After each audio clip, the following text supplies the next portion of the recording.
Hello and welcome to episode 51 of Pushing Cardboard. I'm finally back at my house, though not yet in my to-be-renovated basement office, so I'm partway there. At least I'm back in my own bed. Thanks to all who responded to the game giveaways last episode. The winners and the publishers have all been notified. I also gave away another 3 games on the live stream, so check it out sometime if you're not a viewer. Anyway, the lucky winners were Modern Tactics was won by Stuka Joe. Gettysburg the First Day was won by Scott Beale. Imperial Elegy was won by William Ahrens. Eagles of the Sky was won by Thomas Sampson. Italy 43 was won by Jonathan Dyer. And Traces of Victory was won by Mike Zarka. So congratulations to all the winners, and big props to VUCA, Revolution, and GMT for supplying and shipping these prizes. Those are some fantastic games, and there was a lot of excitement in the live streams. I'm sure it was the same for those who entered online and had been listening to the podcast. My interview today is with J.D. Webster. He's the designer of the reigning king of World War II tactical air games, the Fighting Wings series. As well, we'll take a look at a game I recently got through a great holiday sale from Worthington, South Mountain, from the Civil War Brigade Combat series. Okay, on with the show. We'll have some news, some new arrivals, and general historical gaming chatter, and then we'll get on with the 2 features. News. As a follow-up to the giveaways, it was quite funny when YouTuber Stuka Joe won the first prize on the live stream. We'd been talking earlier that episode about live unboxings, so when Joe won, I told him he had to do a live unboxing. He invited me on his show to do it, so I did. If you'd like to see a live unboxing of Modern Tactics from VUCA, check the show notes. As always, there's links in the newsletter, the notes for everything I talk about. Today's interview guest, J.D. Webster, has a new entry in his Fighting Wings series that's now out on Kickstarter. It's called Tiger Wings, and it's being published by ATO Magazine. Like the other title of his that they publish, Buffalo Wings, this promises to be a slightly slimmed-down entry in the Fighting Wings series. Kickstarter ends January 13th. I hope I get this out to you by then. If not, I'm sure you can still buy copies from ATO. Compass has announced the long-awaited Battle Hymn Volume 2 from Eric Lee Smith. It features Shiloh and Bentonville and has an extension for the Gettysburg map from Volume 1 that lets you do some what-if scenarios. It feels like every episode I pass along another new game from Rally the Troops. This time is Wir sind das Volk. It's 1949, Germany is divided. One player is the West, one is the East, and it's a battle to reconstruct the fastest and make the people the happiest. Very cool game. Mike Ranella is back with another solitaire area movement game at Revolution. Berlin, Fall of the Reich is just what you'd expect. His previous 2 have been very popular. I'm sure this will be as well, and I wonder if we'll ever see another 2-person game from him again. Paul Chernoff has written another fine review on pushingcardboard.com. This time he digs back into the past for Soldiers, Tactical Combat in 1914-15 from SPI, 1972. His reviews are great, filled with photos. You should check it out. There's also a list article by me on the website about what I want to play this year. There's plenty of the same titles that I had on my 2025 list. I was feeling crappy about that until I remembered all my games have been in storage for half a year. I couldn't get them out after mid-August, so I guess I'm doing okay as it is. 2026 is the 250th anniversary of 1776, so Mark Miklos and the Battles of the American Revolution gang are planning a big year. Check out the website for an email I got from Mark detailing their plans. And finally, Live Cardboard 21 was all about maps. Are hexes the only answer? Check out the video to find out. This episode is sponsored by Cube4Me. They have the best trays, the most versatile trays. Check out my website or my newsletter for my link. Use it to order their trays. They'll know I sent you. Not only that, you'll get 5% off your order. They're the best, bar none. What's on the table? Well, I'm back. I'm happy to say I'm back playing blind swords with my old pal Will Bauer. We're into the second turn of the Hornet's Nest from Shiloh the First Day from Revolution. It's a really interesting setup as you pretty much start on top of one another, and by scenario special rule, you can't choose the maneuver order. It's attack, defend, or regroup. That's it. A lot of fun, but I'm taking a licking early on. That's via Vassal PBM. On my one table in my temporary office, I have Worthington South Mountain set up, which you'll hear about later. New games to the collection. Well, a combination of holiday sales, no access to my collection, and pre-orders makes this a pretty big list this time. Uh, Italy 43, that was a pre-order from GMT. That's the new Simonich game. Uh, from Hollandspiel's Hollandaise sale, I got Argado as My Shield, Jackson's Valley campaign, and Prelude to Leipzig, Napoleon's Spring 1813 campaign. Those are both John Thiessen designs. And Persuasion, not a war game at all, a game based on Jane Austen. But I think I have a group of friends my wife and I could play it with, so we'll find out. I got some ASL stuff. Action Pack 21 and 22 came out at the same time. Blitzkrieg to Paris and Oktoberfest 39, I guess that is, as well as Drop Zone Chef Dupont. That's a second one in their Drop Zone series. This one just comes in just an envelope. It's not even a box. Just a baggie. Because there's just rules and no counters. So it's kind of nice. I also got a copy of Meltwater. I missed out on that when it was being published by Hollandspiel, so I'm glad to get a copy of it now. I took advantage of a great sale from Worthington. I got these 4 games. Well, it comes out to like, I don't know, $37 a piece. I think I got these 4 games for $150 all told. Crisis 1914. And then 3 in that Brigade's Battle Series, or whatever it's called, Brigade Combat Battle Series. The 7 Days Battles, Shiloh, and South Mountain. And then finally, my first 2 games from Neva War Games, who we spoke to last time, arrived. Iwo Jima, Hell on Earth, and Sea and Steel, Columbus's Voyages. I look forward to getting into both of those. That's the first 2 games that they've published. I can't wait to see what his design style is like. Well, actually, it's not.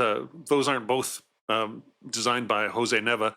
One is a guest designer, so it's not just a single man show there. Okay, that's everything. That's everything new. This episode is also sponsored by Noble Knight Games. If there's an out-of-print game you're looking for, they're your best chance. If you're looking for used games to avoid the new and shrink price, they've got thousands. And if you're looking to sell games, well, they're your best choice as well. Check out the link in the show notes or the newsletter or on the website.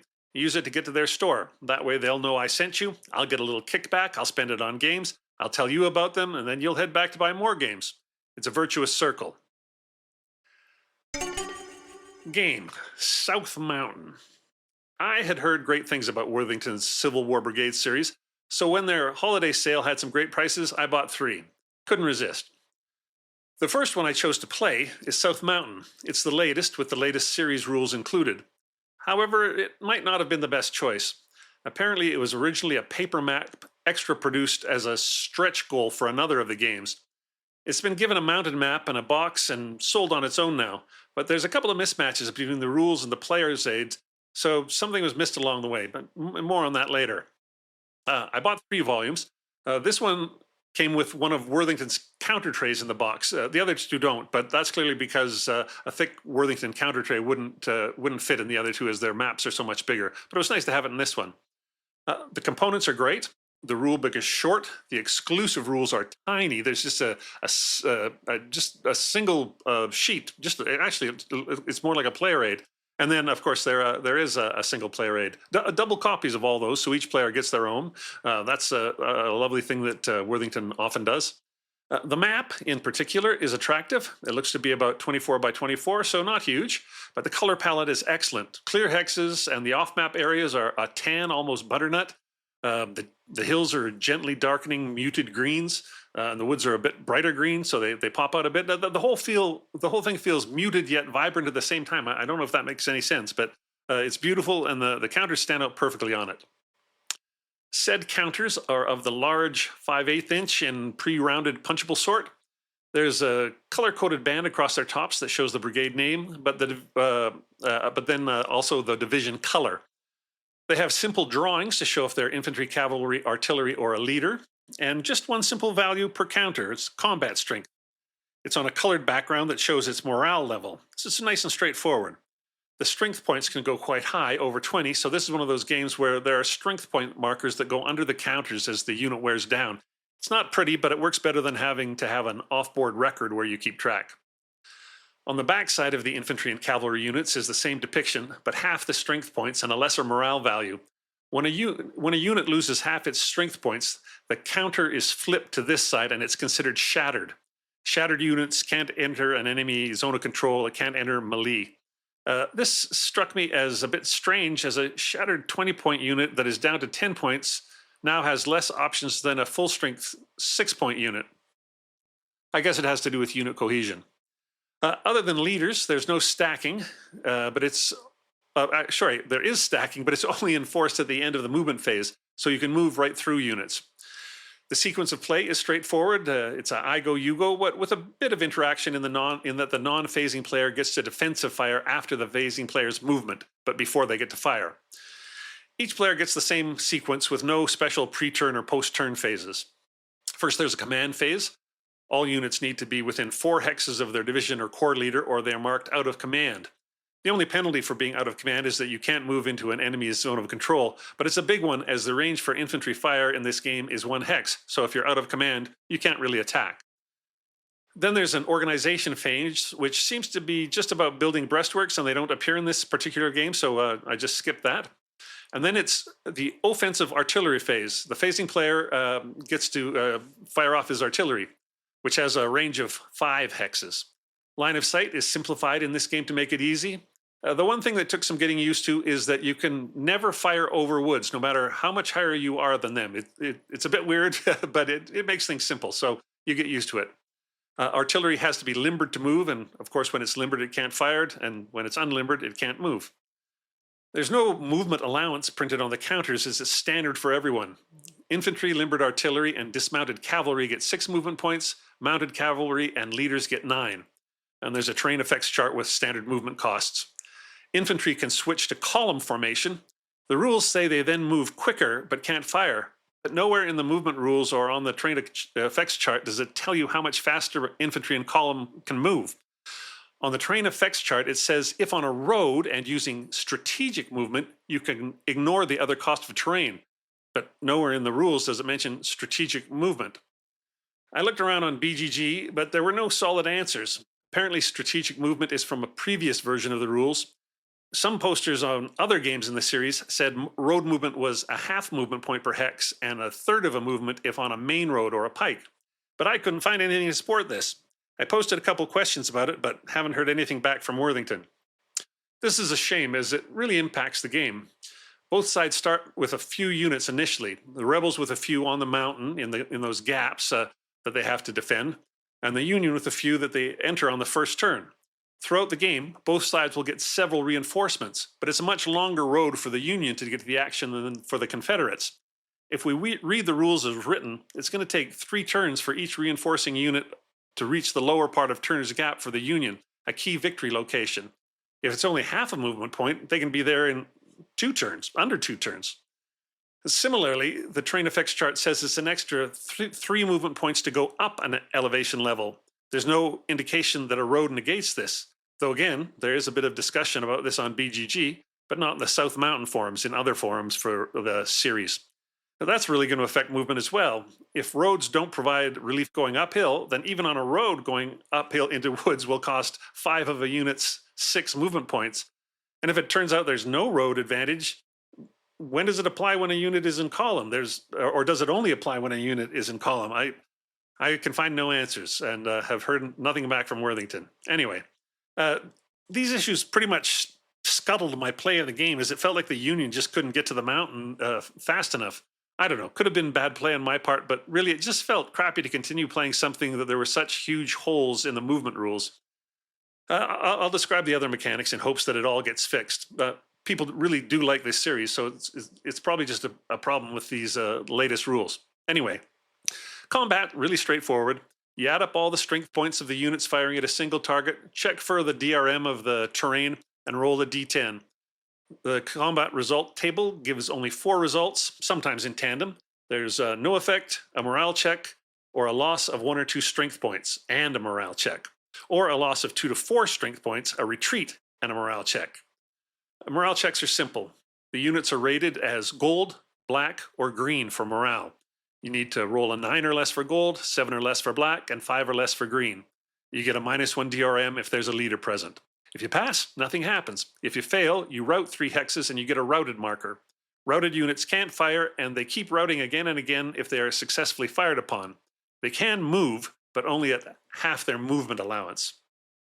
There is advance after combat, and then it's melee time. This is very much like regular combat with a couple twists.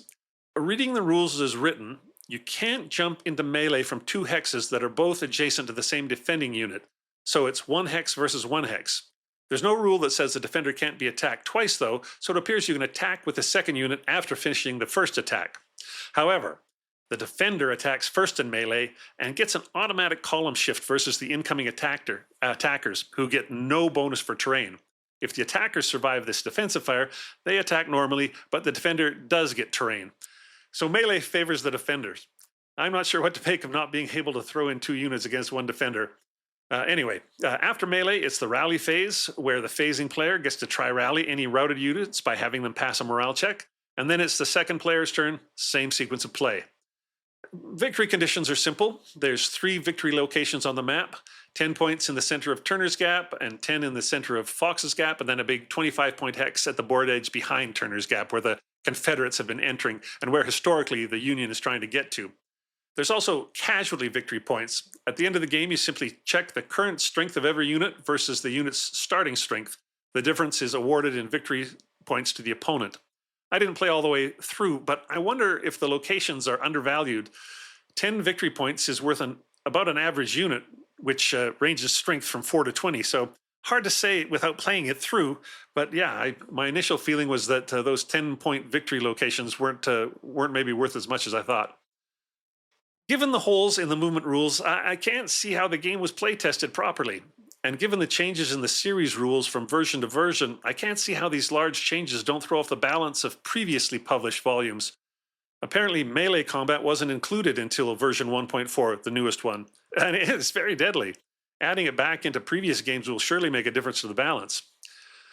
Everything is here to make what looks to be a low complexity game without it being beginner level.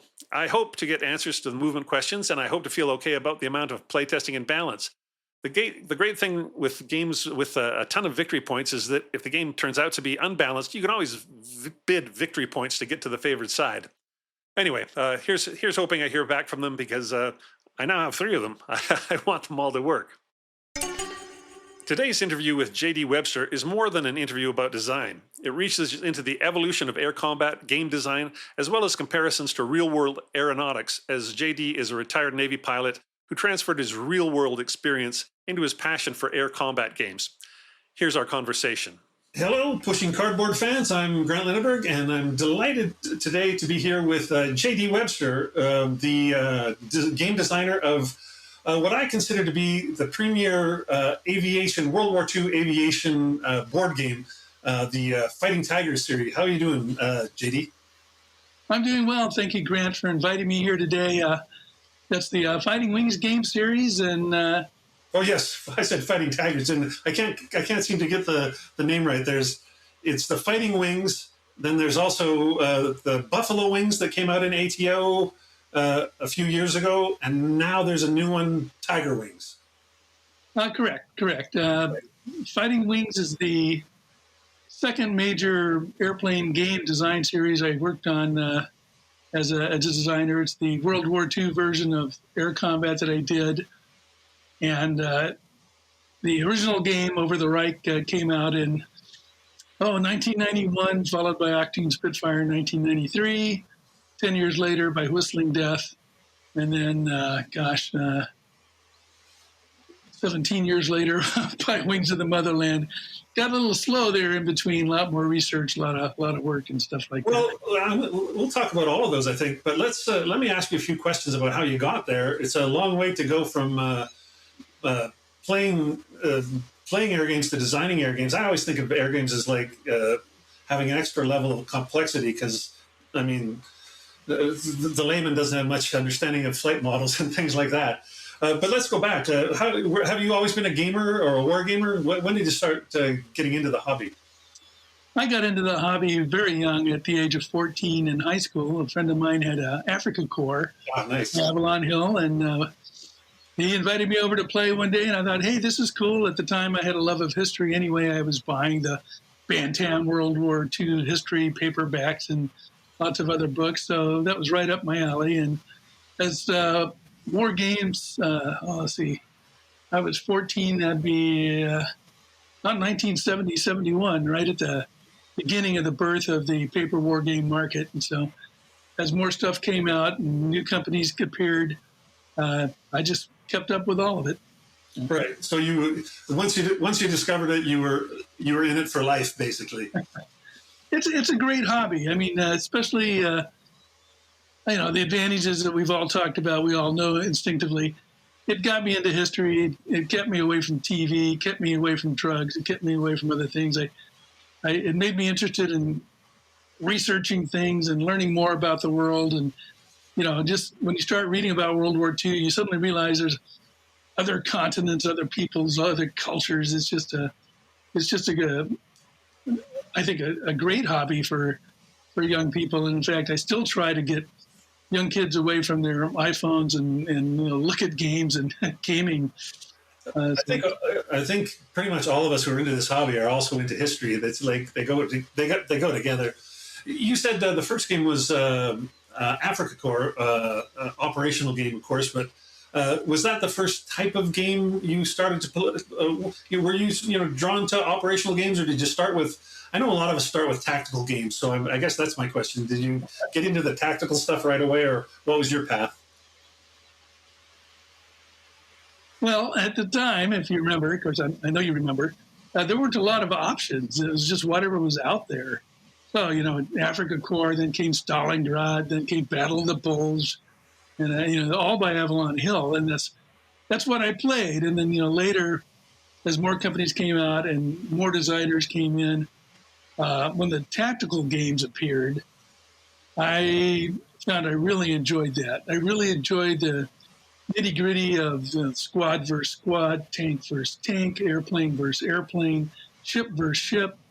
I would say naval wargaming and air wargaming and tactical tank combats were all favorite games that I played through late high school and college.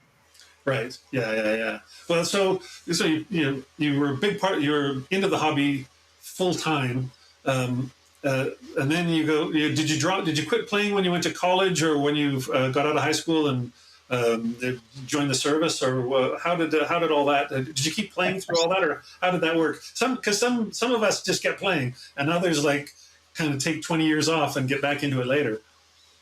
Oh dear, I'm one of the people who probably should have majored in wargaming in college if they'd offered it, because I probably spent more time at the student union building playing games with my gamer buddies than I did in the library studying for my exams. Classic kid unsupervised in college. It was a crazy time. We were gaming every night, every other night, probably. If it wasn't a war game, it was by then Dungeons and Dragons, by then Magic the Gathering, anything out there. I was a gamer. Right. Yeah. Gaming was fun. And we even had, the Dungeons and Dragons gaming was fun because, that drew in the female players. Right. Tried to get a female to sit down for Battle of the Bulge, forget it. But give them an elf wizard to run around and zap people with, that they love that. Yeah, I hear you. You told me before we started the interview, in terms of the D&D stuff, you met the premier luminaries of D&D, Gygax and Arneson. Did you know those two, or how did that all happen? Oh, I knew all of those guys, Tim Cast, Dave Arneson, Gary Gygax. Forgive me, there's so many names that I've now forgotten. We had when Dungeons and Dragons appeared in college, a couple of us quickly caught on to how it worked. It's your imagination at work. It's a group thing. The more beer, the more wine, the more fun. And naturally, there was a desire to meet the designers of that game system. So at a game convention, eventually I went to a game convention and I met Tim Kask, and he was the publisher later of Adventure Gaming magazine, but he was also working with Gary Gygax and those guys. And they were small time guys. Basically, Gary Gygax owned a hobby shop out there in Wisconsin. They played in their basement, and in fact, some of my college buddies and myself even took a weekend and drove up to Wisconsin in the middle of winter and played Dungeons and Dragons with these guys for 3 days. Oh, nice. The original guys, and they were laid back. They were older than us, of course.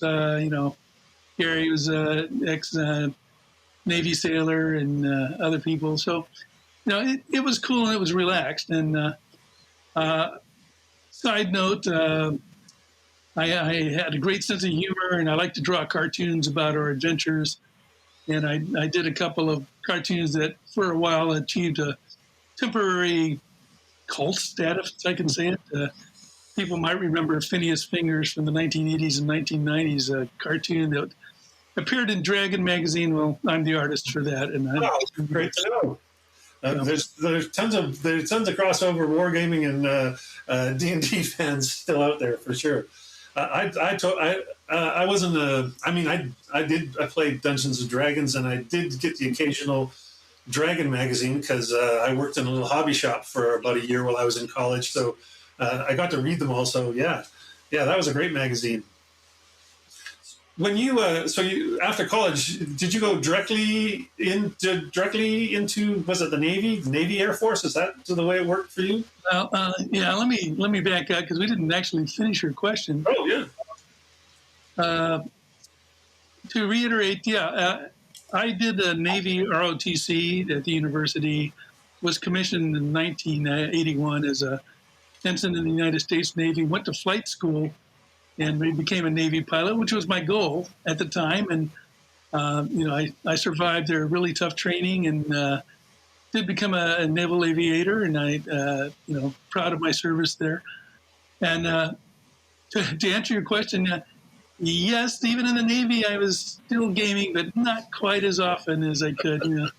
Finding fellow gamers was a bit hard. During my 4 years of active squadron service and my first tour, I did very little gaming, but at the time I was stationed in California, and I used to travel a lot up to Fresno and hang out with what became the GMT game group. And right, yeah, Hanford's not far from Fresno. I know all those guys, Gene, Mike, and Terry, GMT. Yeah, and great bunch of people.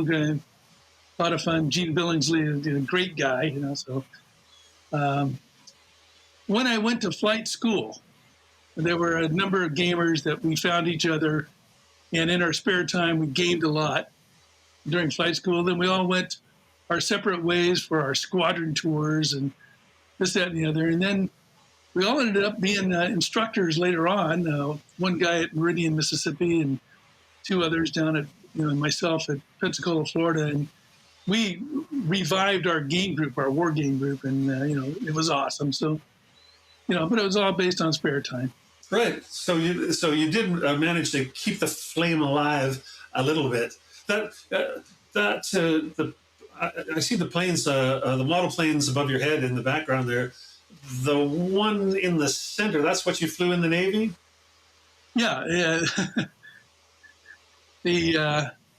Sadly, at the time, the infamous, as we called it in our squadron, the Sky Pig, the A7 Corsair, sometimes known in the model industry as the short, little, ugly fella, using the polite word, the A7 Slough Corsair 2, fabulous airplane, not a fighter. It's a single-seat, single-engine attack bomber. Basically, if you put it in World War II parlance, it was the Dauntless dive bomber of the jet age. I love Dauntless. That's a great bird. I love that. I love Dauntless. So I'm on board with your Sky Pig there. Well, it became a quick history lesson. Uh, the A-7 was designed to replace the A-4 Skyhawk, which had a manual bombing system. Basically, the A-4 Skyhawk was no more advanced bombing-wise than the F-4U Corsair. You had your gun sight, you dialed the reticle down to the proper setting for a bomb release at a pre-planned altitude and speed, and you dove at the ground and took your chances and tried to meet those parameters and drop the button by hand. The A-7 was the first airplane to incorporate a computerized bombing system with a heads-up display. And it made it a fabulous bomber. It had a fabulous computer at the time, the whopping 16K of memory. The little ballistic computer that worked and surprisingly well. Took your radar ranging input, your airspeed input, your altitude input, could gyroscopic motion sensor, and it did all the calcs for you. And you put the death dot on the target and held the enable button down, and at the right time, supposedly, it would release the bombs when it worked. When it worked, yeah. Well, back then, that's in the era when Bill Gates said 64K was more memory than anybody'd ever need. So makes sense that that's all that was in that machine. So after that, did you go into civilian life or into the National Guard, or what was your journey out of the services? I had a very interesting career, aviation-wise. I should preface this by saying that my father was a civilian pilot, and he owned private airplanes when I was a young child. I was flying in my father's lap at the age of 8, 9 years old. And so I developed a love for aviation early, which made me want to be a pilot. Naturally, reading history books made me want to be a military pilot, and I always thought that Navy pilots were the best. And that's ultimately what I went to do, and I was successful at winning my Navy wings. I served in the Navy on active duty for 10 years. And then in the early 1980s, the Clinton-Gore peace dividend drawdown of the United States military occurred. And I was notified that I was going to be rifted, which means that's a part of the reduction in force. So I was not going to be able to continue my career. Basically, the Navy was going to give me an honorable discharge and say, bye-bye. Thanks for your service. And of course, I wasn't done in my mind flying at the time, so I had to find another outlet. Like a lot of military aviators at the time, I gravitated over to the airlines for a job in order to support the family. And then I started looking around for a place to continue flying. I looked at a number of Naval Air Reserve units, but of course, all the Navy pilots that were getting rifted out at the time had gone running over there and filled all those slots up. And sadly, there was only 2 Navy A-7 reserve squadrons, and they were going to be stood down and converted to other aircraft. And so they didn't need A-7 pilots, which is what I was. And so I couldn't find a job in the Naval Reserves. So I ended up, while I was an airline pilot in my spare time, looking around at the Air National Guard jobs. And there were quite a number of Air National Guard units still flying the A-7D, the Air Force version. And I was lucky enough to sign up with the 124th Tactical Fighter Squadron out of Des Moines, Iowa. And I served with them until I retired from the military as a part-time National Guard pilot, and took my Navy A-7 skills with me to them. And then eventually, at the very end of my tour with them, the last year and a half we were there, we converted to the F-16C Falcon, which was a fabulous experience, although technically I was probably getting a bit old for that. At the time, I was probably 39, 40 years old. And when you're pulling 9 Gs in an airplane, at that age, it hurt a lot. And I think I'm injuring myself in practice than I did accomplishing anything worthwhile. Although, to be fair, while I was in the National Guard, not a single Soviet aircraft found its way into North America, and successfully defended the United States. And I will say that the year after I retired from the National Guard, the Soviet MiG-29 air demonstration team came through the United States on tour and even ended up in Des Moines, Iowa. So My comrades in arms failed to keep the Ruskies away after Yeah, all. there you go. As soon as you retired, all hell breaks loose. Here they came. Yeah. Yeah, What do you yeah. do? So you're still obviously playing when time permits. When did you start? When did you decide to? Well, what made you think you wanted to design, and when did that transition occur?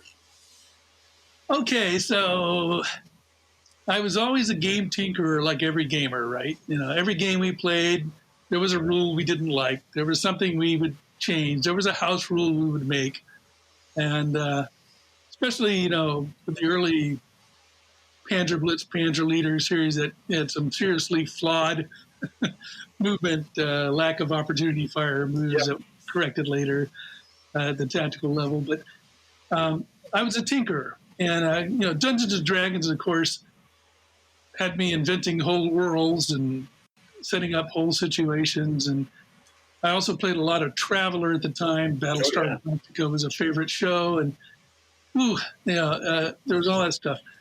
And naturally, being an aviation fan and wanting to be a future military pilot, working on my private pilot's license when I was in college, any game that came out on aviation was exciting as heck for me, And of course, the first few games that came out were horrible.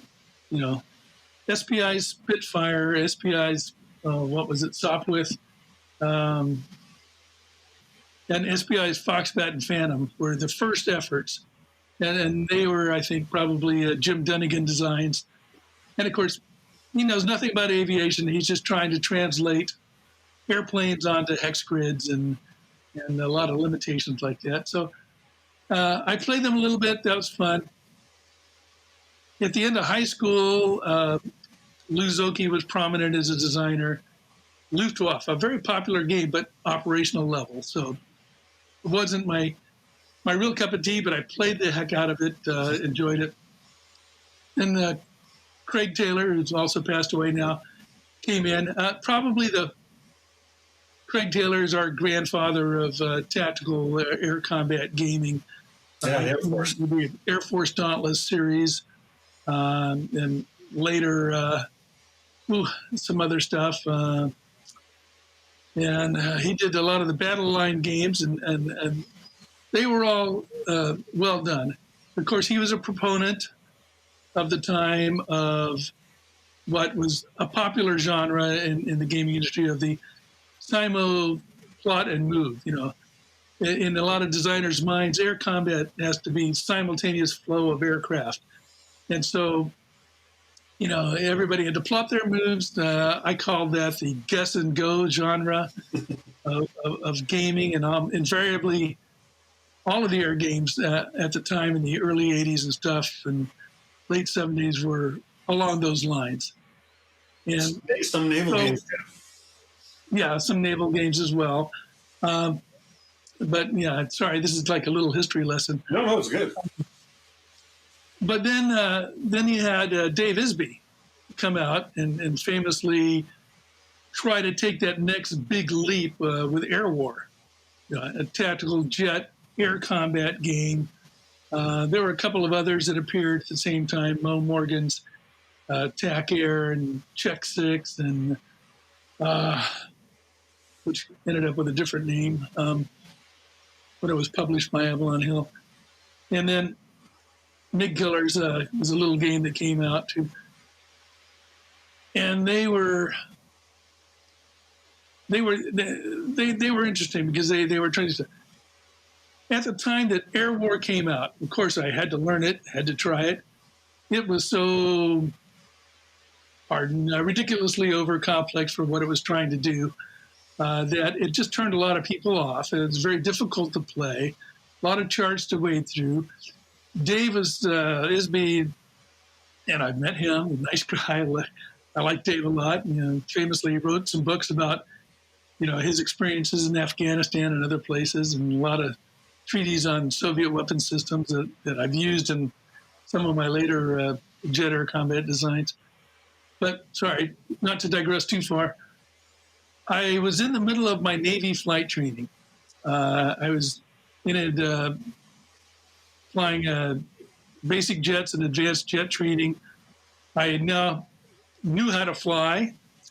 I was doing some preliminary formation and air-to-air practice and things like that. And in the Navy, it was letting me, drop practice bombs and shoot practice rockets at the ground and things like that. So pretty cool. So I kind of knew how flying should feel. And what I like to say is I'm a gamer who got trained to fly. And suddenly I began to realize that the important factors about modeling dogfighting and flying in a game are not what's being modeled.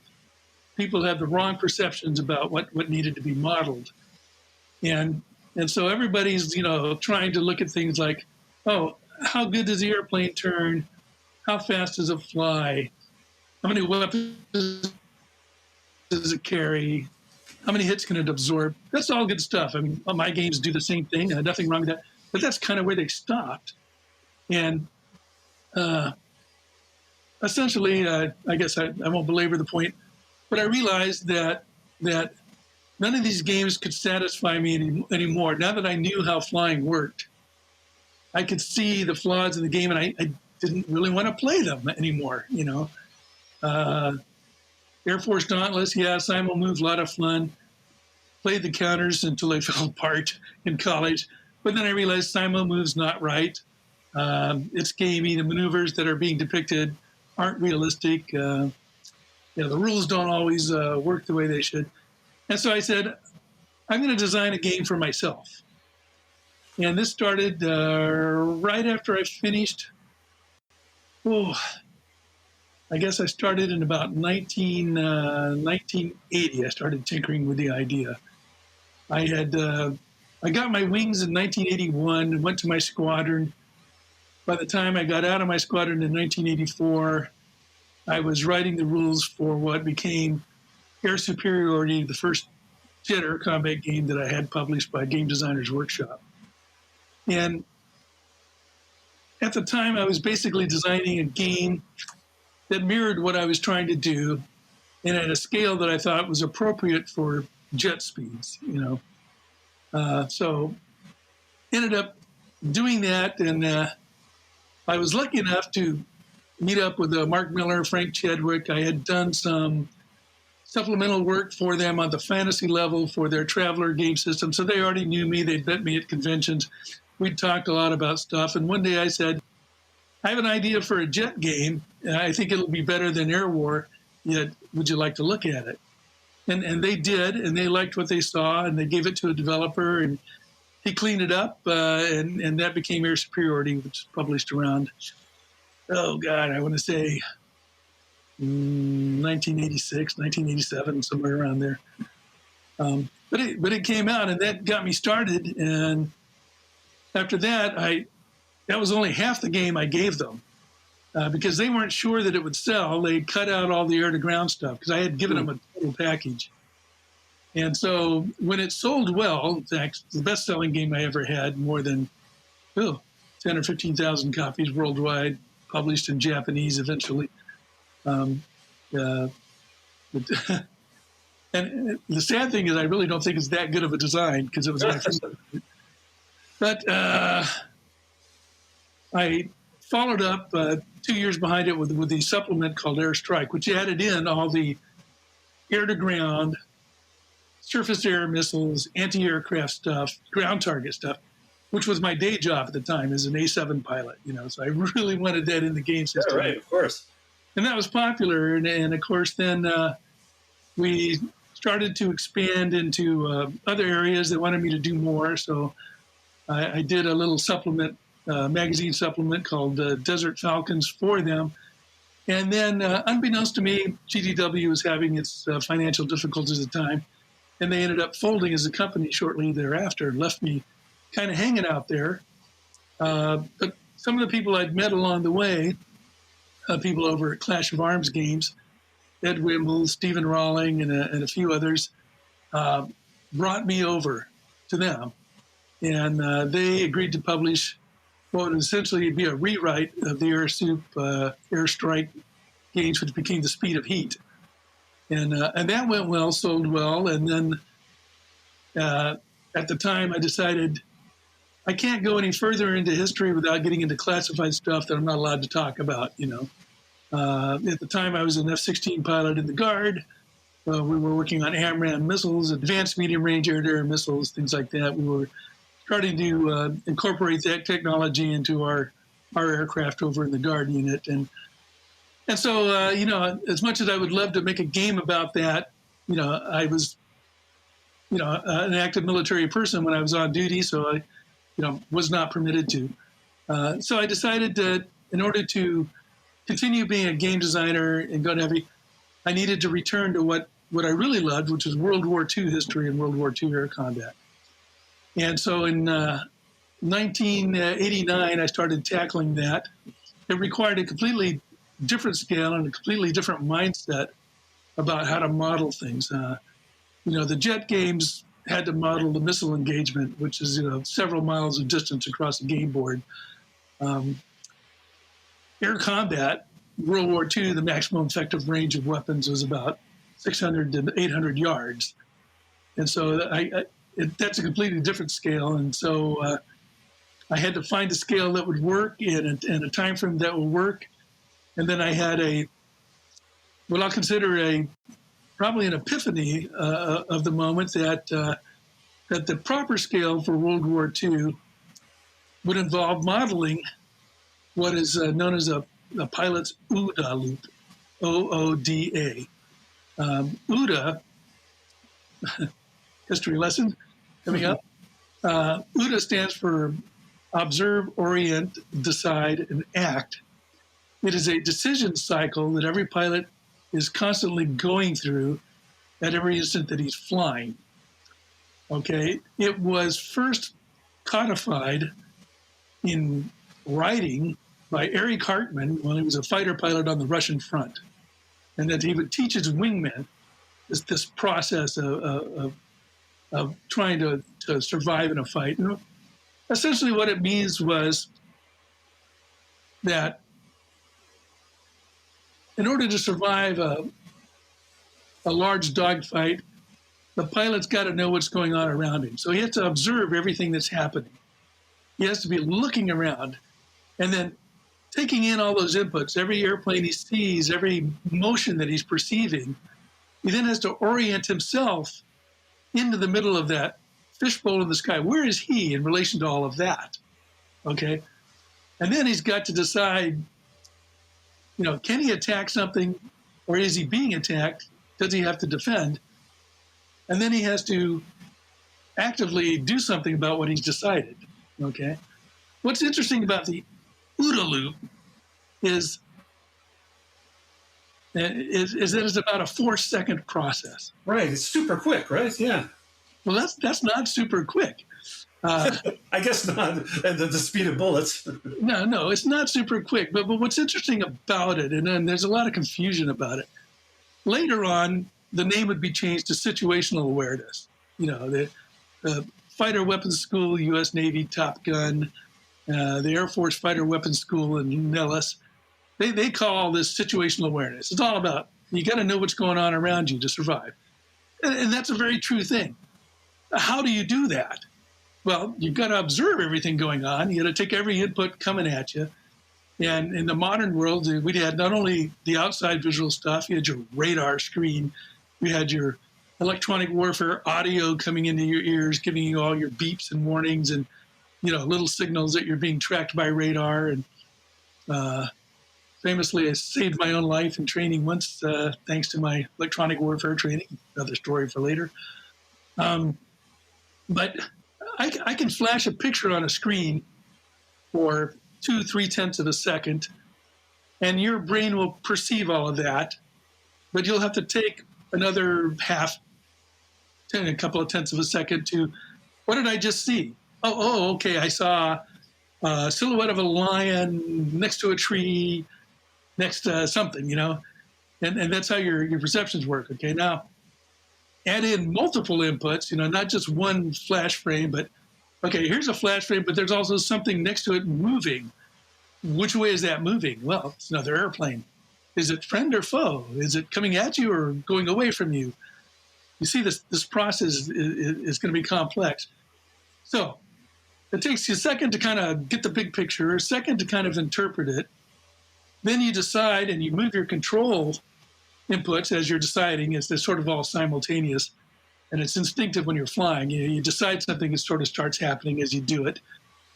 And then you have to wait for the airplane to your airplane to actually start changing its flight path. Here I am. I want to go after that guy. So I'll pull back. Okay, now my nose starts up. Now what's happening? Well, that guy's coming down on my gun sight. Good. Or he's not coming into my gun sight. Bad. He's moving farther up out of my gun sight. What does that mean? Oh, that means he's out-turning me. Oh, bad. This is a whole process. And it's not sequential. Now, let me just say that OODA loop is not like observe, orient, decide, do something, and then start over. Observe, orient, decide, do something. It doesn't work like that. It's observe. As I orient, I'm still observing. Right. So it's now, ongoing. I don't have to modify my orientation based on changes as I'm observing. But at some point, I make a decision. As I decide, and as I'm moving the controls to act upon the orientation I just perceived, still observing, and things can be changing, and I might have to change my mind. So what can happen is we talk about in a dogfight getting inside the other guy's OODA cycle, okay? Because he's doing the same thing. You're looking at him, he's looking at you, and how do you fight him and how do you win? Because if you're both in the same cycle, well, he sees you turn, you see him turn, you both turn, nobody gets anywhere, right? How do I get inside that cycle? These are dogfight tricks I learned, got pretty good at it actually before I left in the National Guard when I finally retired. Finally began to understand this stuff. But what's interesting is you can set your opponent up. Let me borrow my model here so I can orient this in the picture. But let's say you look in your mirror and here's me behind you, right?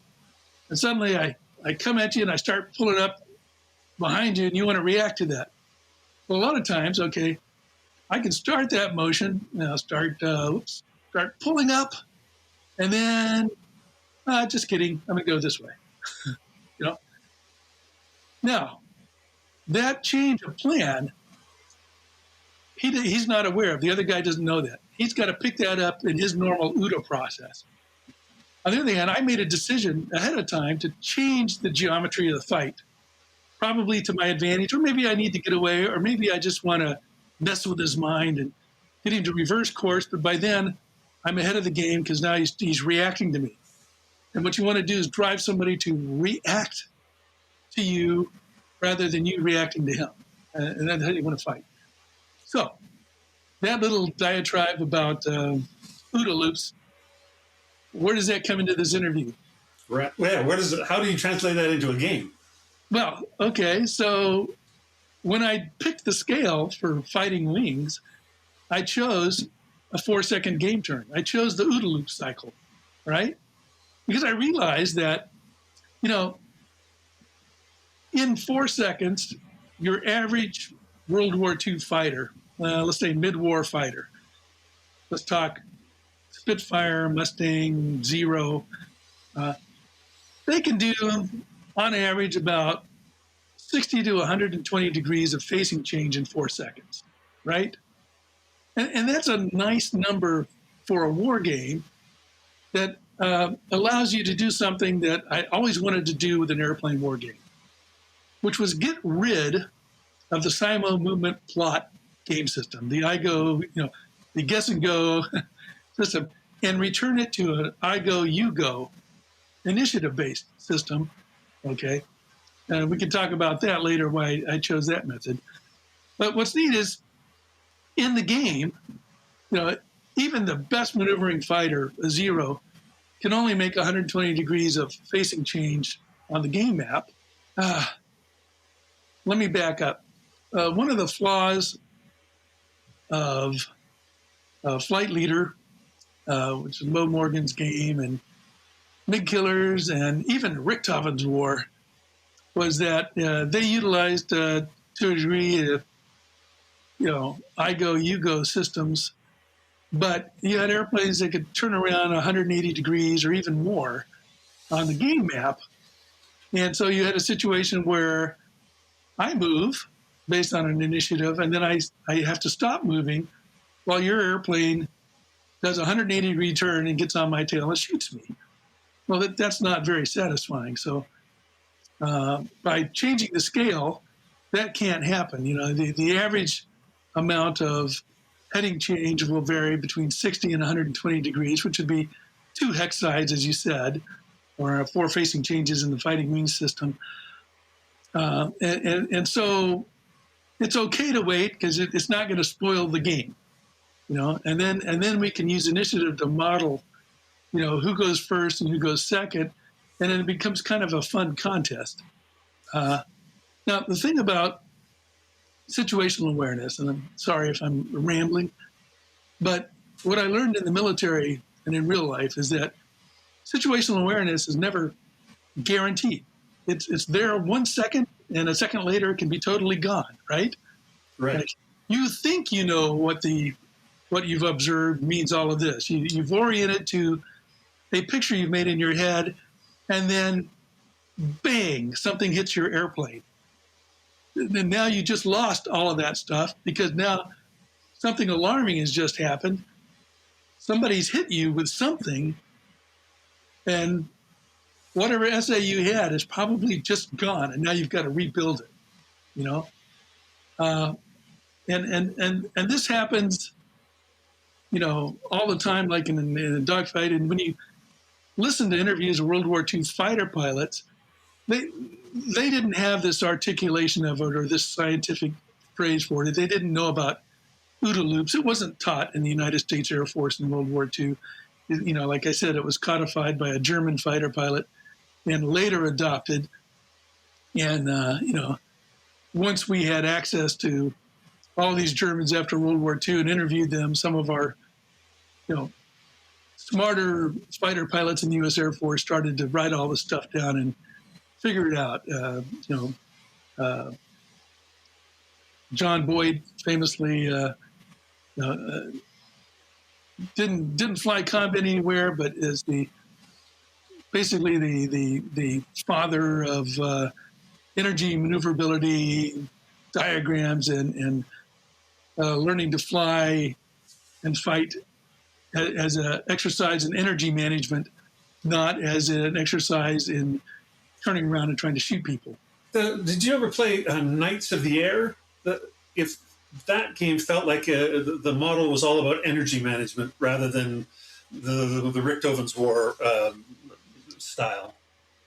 Ooh, Knights of the Air. Is that the one where you had to choose a throttle, put your stick somewhere, and? Yep.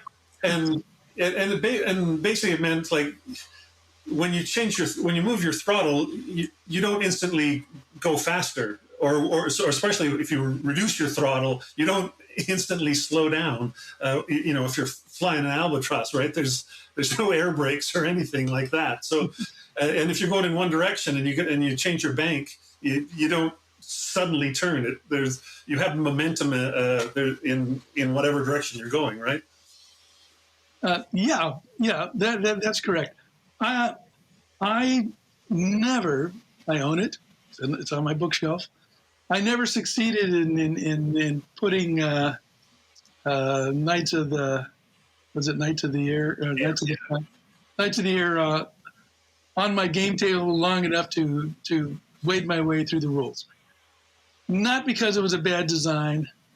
I punched through the rules, realized that they would take more time than I had at the moment to learn. At the time, and still am to this day, I'm heavily involved in working on my own stuff and my own design. And of course, my wife likes to limit my hobby time and real life things and neighbors and friends, fishing trips, holidays, all of that stuff. Work as a full-time airline pilot. I just didn't have the time, and so it remains on my shelf. Well, for all of its advance in flight model, it wasn't as fun as Rick Tobin's War as it turned out. And that's another critical component of air combat game design. It's got to be fun enough to bring the gamer back. Yeah.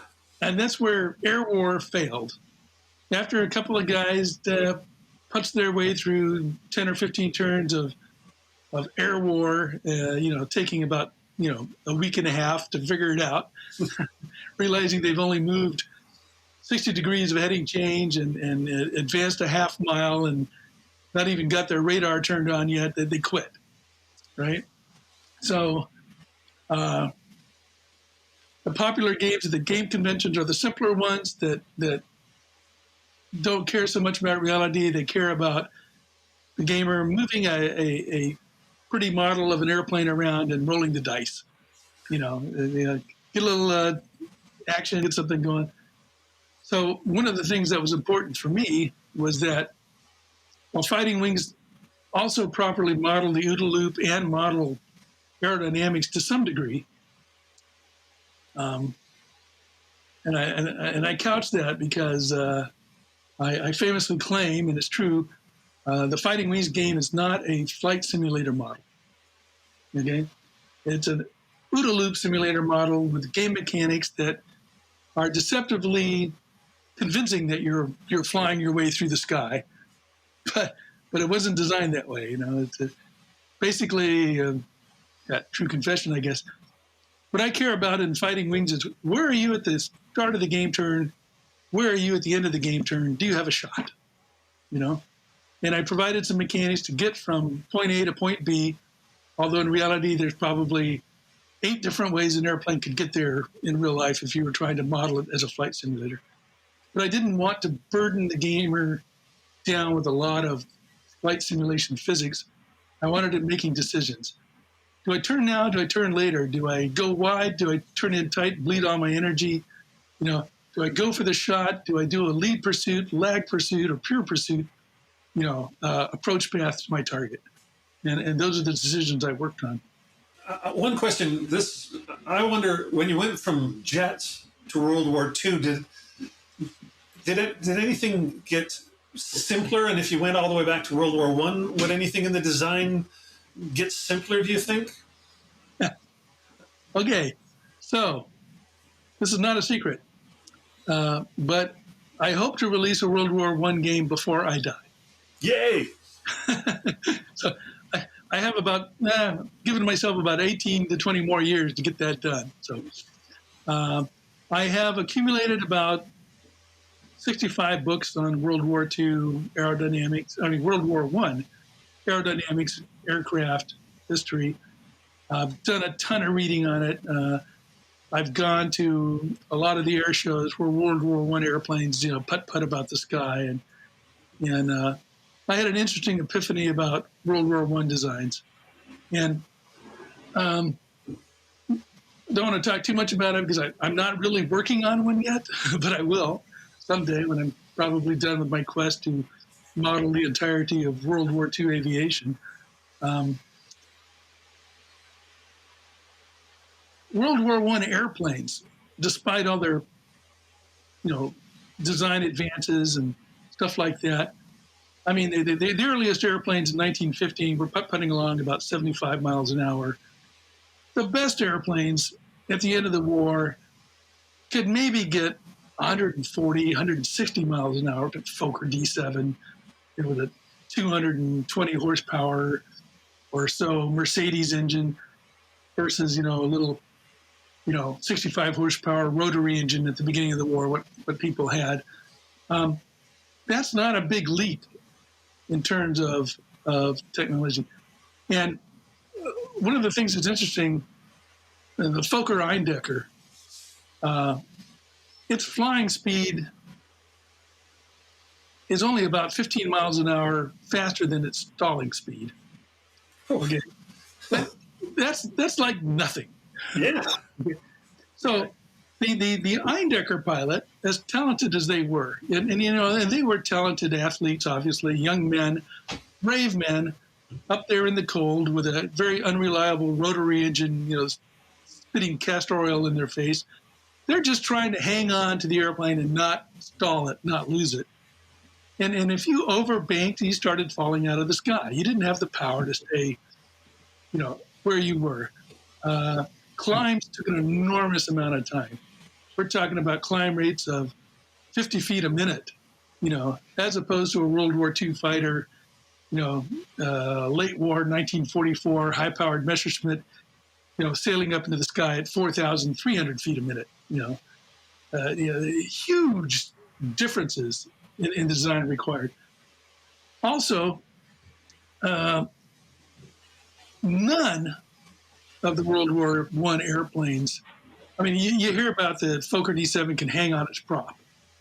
Okay, that's cool. It can hang on its prop because it was at a well-designed wing, at a low stalling speed. But hanging on its prop, it's not going to do anything. It's just going to hang on its prop. And famously, there's a number of World War I Allied guys that talked about how they loved to catch a Fokker pilot trying to stand on his prop and be cool, because it would just hang there in the sky and they would shoot it down, Right. which is a lot easier than when it was actually turning and flying fast. So the airplanes the later war ones were reasonably strong. The early war ones are fabulously weak. And so there's a whole different set of criteria that needs to be modeled to do a World War I game in the right way. And I think it's almost going to be more about, how easy was it to fly and keep it in the air and point it where you needed it to go, than, can you just zoom around and do all these aerobatics and stuff like that. What was the movie that came out a couple of years back with the Newport 17s and all the red Fokker triplanes as the bad guys? Gosh, what was the name of that movie? Anyway, what's famous about that movie is apparently they used F-18, simulator flight software to model the CGI, because those airplanes are pointing, 60 degrees nose up and climbing, for 2 minutes, at high power up thousands of feet into the air. I've had the privilege of, I have logged 45 minutes of flight time on a PT-17 Stearman, which is as close as I'll ever get to a World War I airplane. But famously, I got it was a Navy guy that owned it, and he let me do aerobatics in it and stuff like that. And, what's quite surprisingly is that to loop a Stearman, I had to dive like 500 feet, get enough speed. I had to go well over what it could normally fly. And then as soon as I started up, the speed would fall off as fast as the nose came up. And even though I dove 500 feet, I only went up about 100 feet, fell off on my back, and then it took another 300 feet to recover. So looping, because it was kind of like you're falling. Right. It's not actually it's not a big zero in the sky. It's more of a wiggle that ends up way farther closer to the earth than it began. Right. To make it a big zero, you require a lot of effort. You got to be the lighter airplane that can get around the circle. But that plays into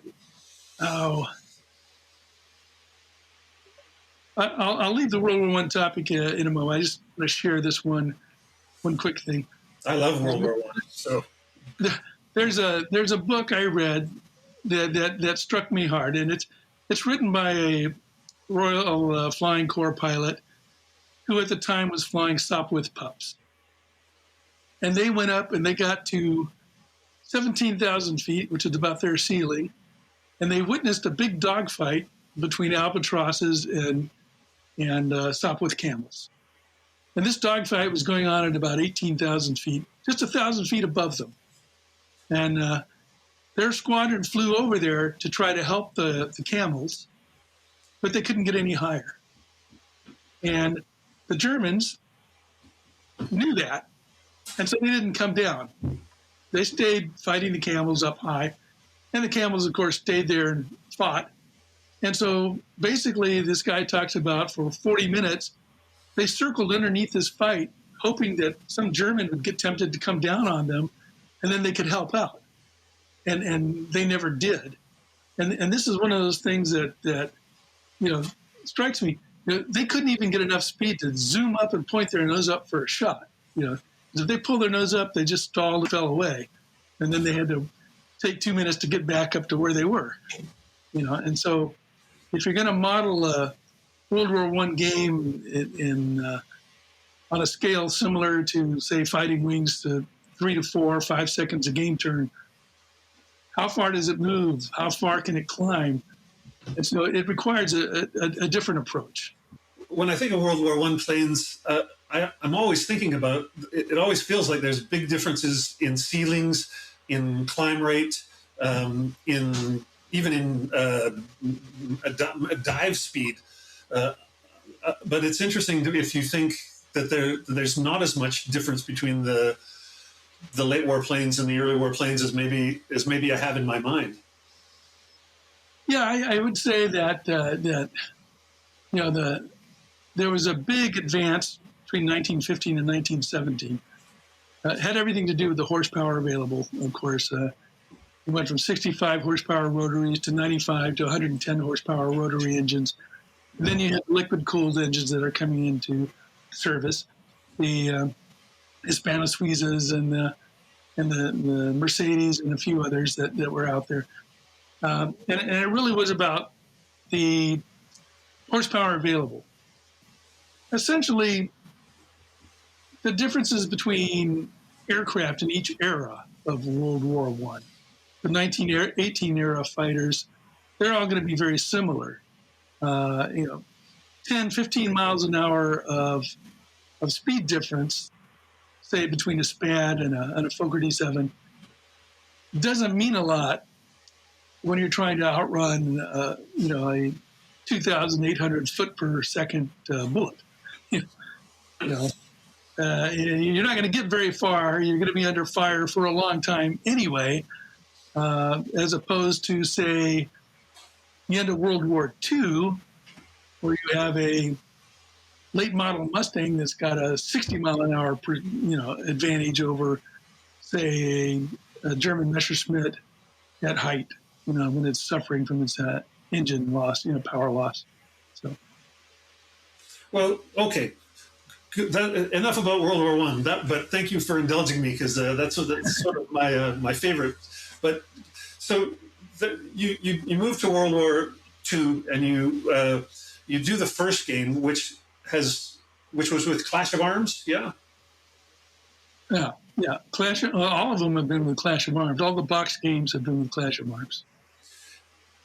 And that first one was that Over the Reich?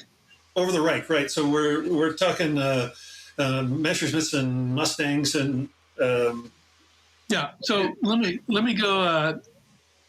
When you're proposing a new game design to a company, you never know how the sales are going to be. There were already a lot of World War II airplane games out there. The Air Force Dauntless.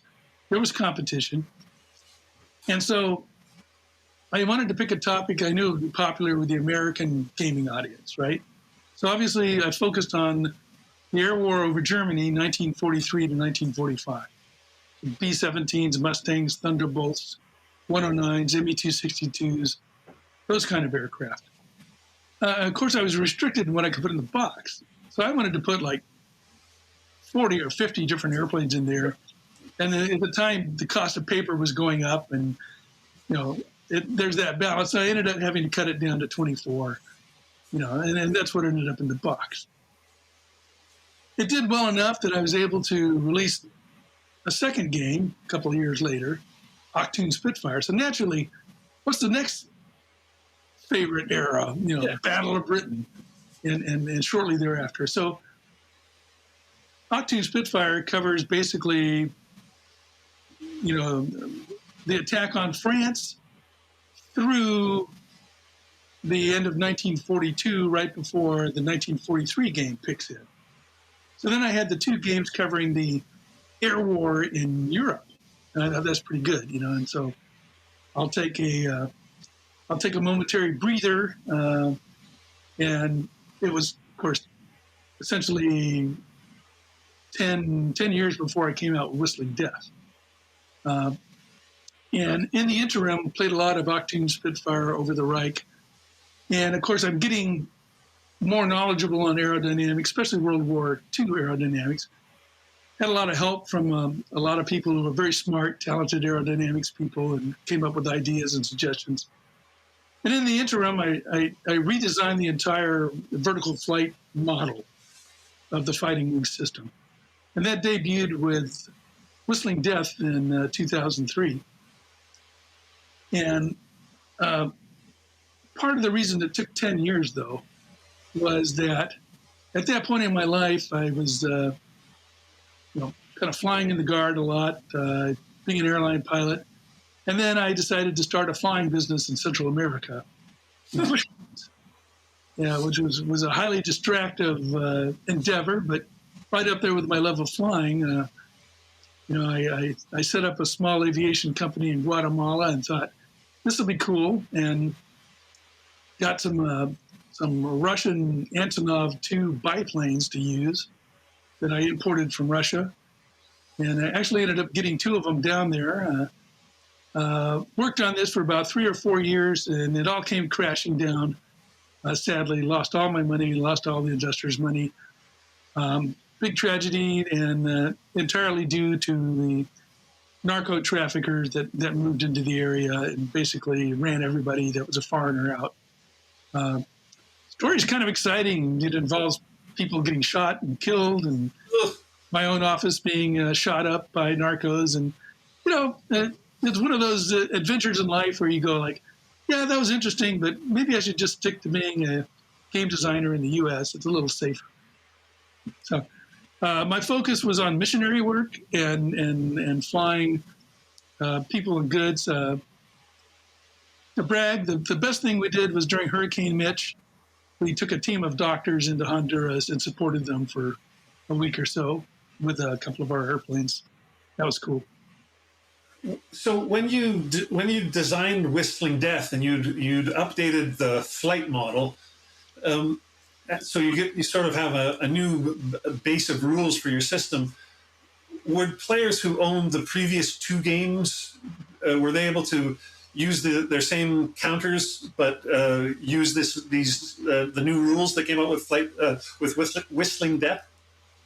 Well, here's how it works. I did not want to go back and update the data cards to a new standard to make all of this work. So I used the over-the-right Octane Spitfire data cards format in Whistling Death, and basically so that the gamer could port in the airplanes. If he owned the previous 2 games, he could use them with the new rules.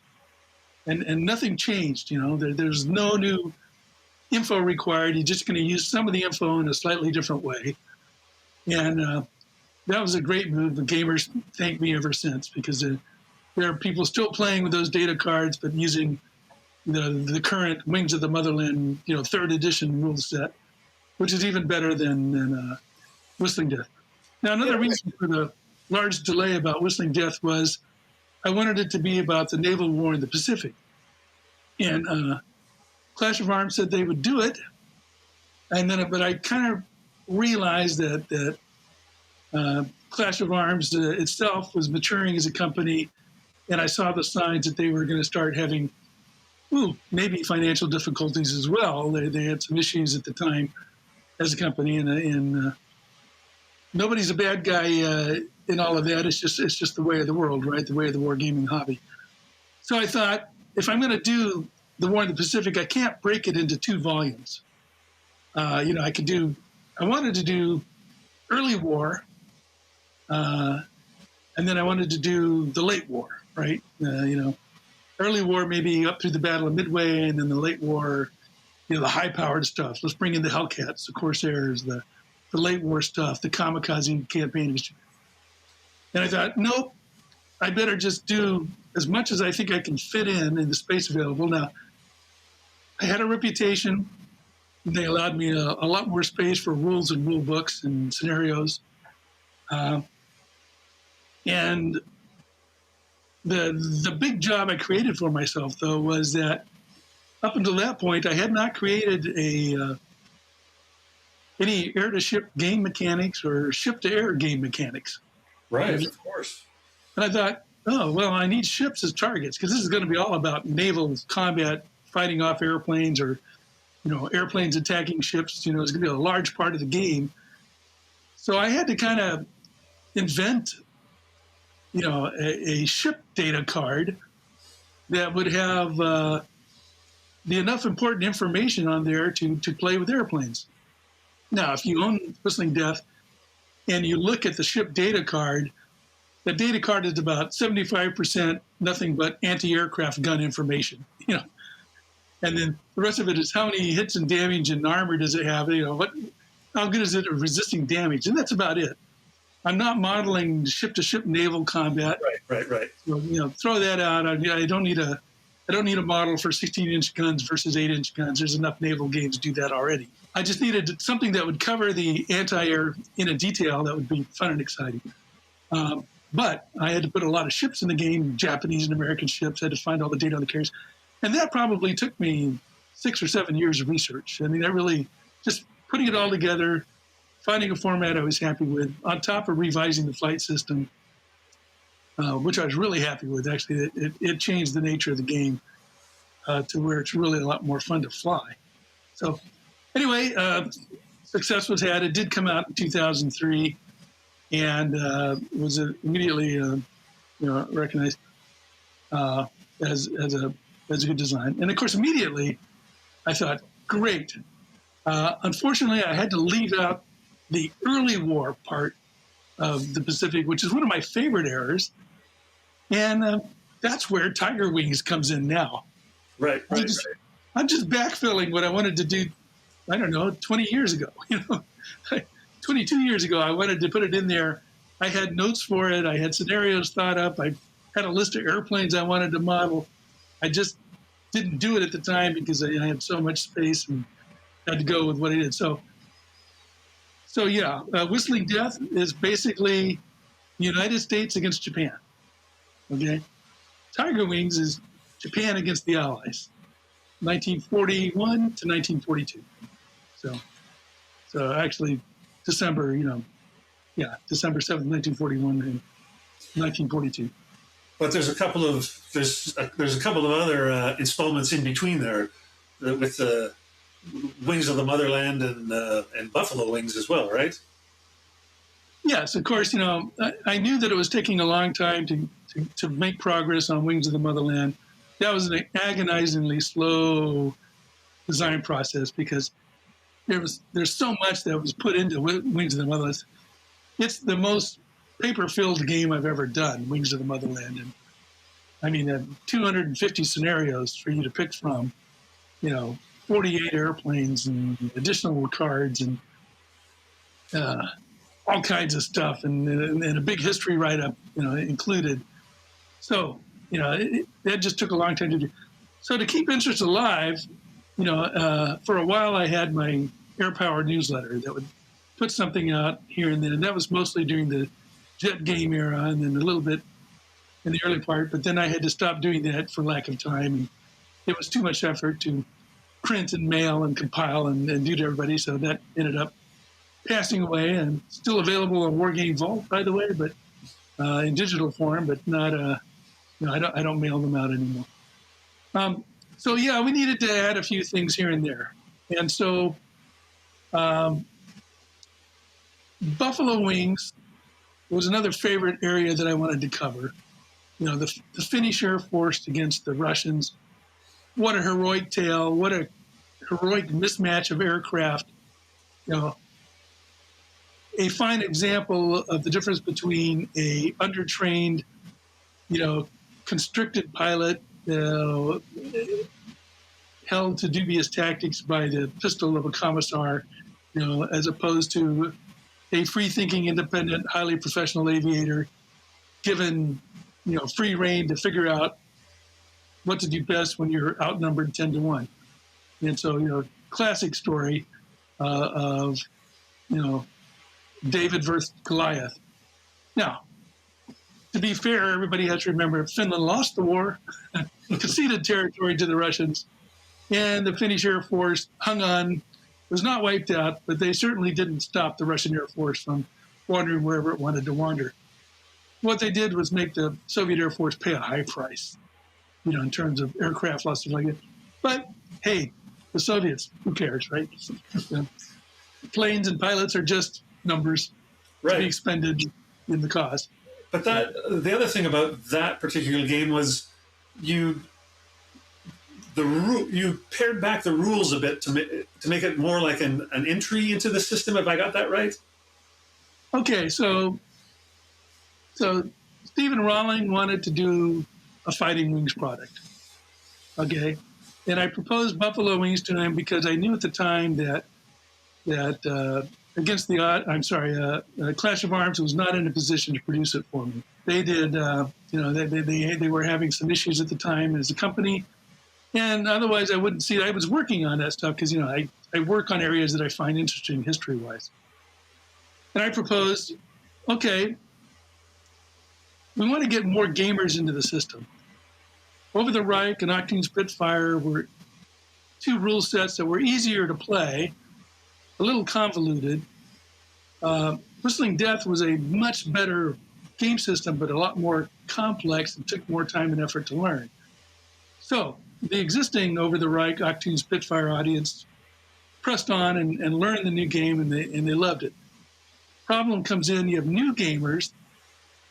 They can't get a hold of Over the Reich Octane Spitfire because they're out of print. Whistling Death scares the hell out of them. They get in there and there's an 85-page rule book. Oh my God, 85 pages, I'll never learn this. This is too much. That said, there's only 17 pages of flying rules, but nobody ever looks. They look at 85 and go, oh my God, I can't learn this. Essentially, the flying rules aren't that hard. I thought, why don't I do this game on the topic about the Finnish Air Force, but let's go back and create the simplest, most basic set of rules that still encompasses the basics of the game, which is 4-second game turn, climb, dive, point your guns at something and shoot, roll the dice, and more or less the little loops involved in there too, because the scale didn't change, right? So did that, and Buffalo Wings was amazingly popular, sold out for ATO magazine relatively quickly. And just a couple of years ago, they did a Kickstarter and reprinted it. And we updated the rules slightly and added in a bunch more things, including air-to-ground rules and anti-aircraft rules and other fun stuff at a simpler level than what was presented at Whistling Death. And so, yeah, that came out. With Clash of Arms, I published a magazine supplement called Top Cover Number 1, which covered the Royal Australian Air Force, some aircraft, their history of fighting the Japanese around Darwin and stuff like that. That was a limited supplement, just had 8 airplanes in it, new airplanes that were not in the Whistling Death system, which is the draw. Bunch of scenarios, probably 20 or 30 scenarios in the package. But it was not a standalone game. You needed a rule set play. Right. And so I think that the Tiger Wings Kickstarter might include, as one of the stretch goals, some of those for people, a copy of the top cover mag. So I don't know, that'd be a good thing if it is. Don't hold me to that. I'm not in charge of the Kickstarter. But I know it was talked about. Well, there's so much of your stuff that those first 2 games that are out of print. You pick those 2 because it's got all those American planes, all those, and then the Spitfires and the Hurricanes and whatnot. It must be killing fans of the series that got in late to not be able to get all those planes that they want to get their hands on. Okay, I have 2 words in response to that. War Game Vault. Sweet. War Game Vault. I am producing supplements for the Fighting Wings game system in terms of aircraft data cards and scenario packages, things like that, that are available on Wargame Vault under the Air Power Publications business logo. That's my little company.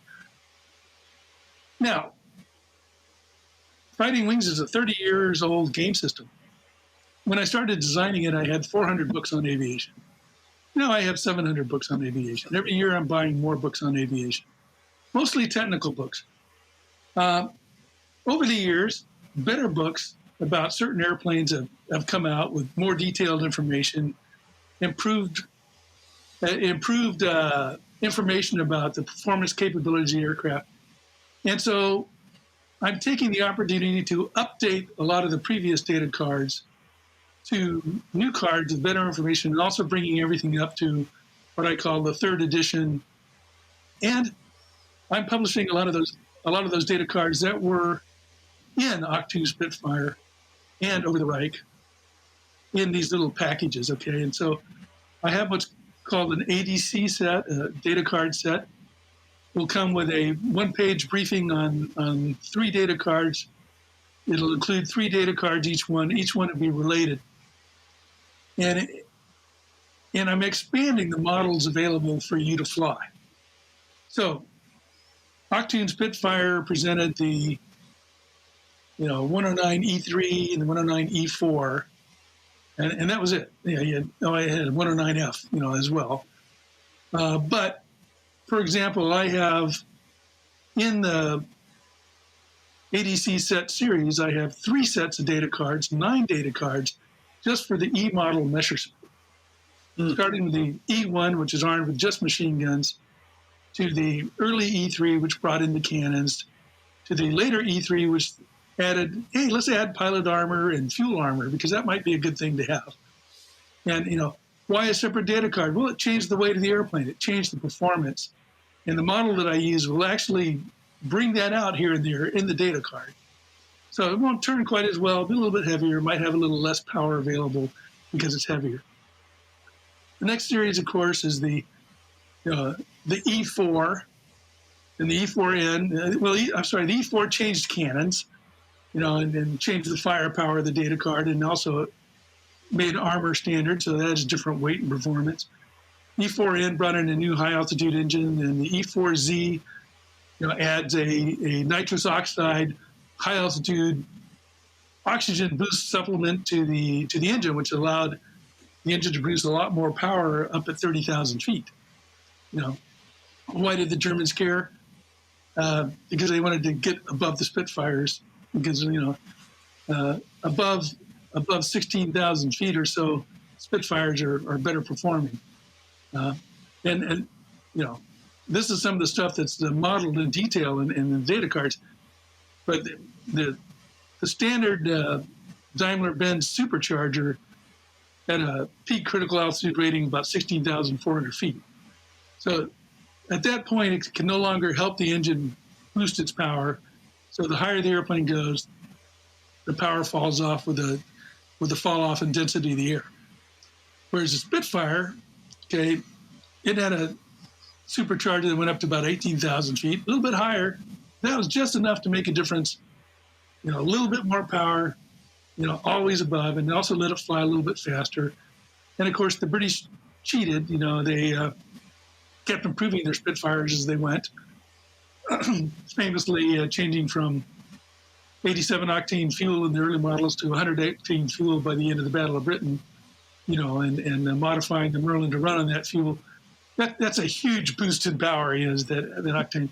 The Germans were pretty much stuck with 83 octane until they got the E4N, which brought in 93 octane stuff. So there's this competition going on, and yes, my data cards model the differences. So that makes the grognards excited sometimes. Yeah, I was going to say that's the for people who like air games, it's those differences between models that you geek out on, right? It's like everybody has favorite planes that have quirks that they like about it. I'm always happy to fly a 110, like a BF 110. It flies a bit like a moose, but it's kind of a cool moose, right? Oh, I have mixed feelings about the BF-110. I enjoy flying it against an inexperienced player because I know not to. I guess oh, quick story. A couple of years back, we ran an online game, played by email online.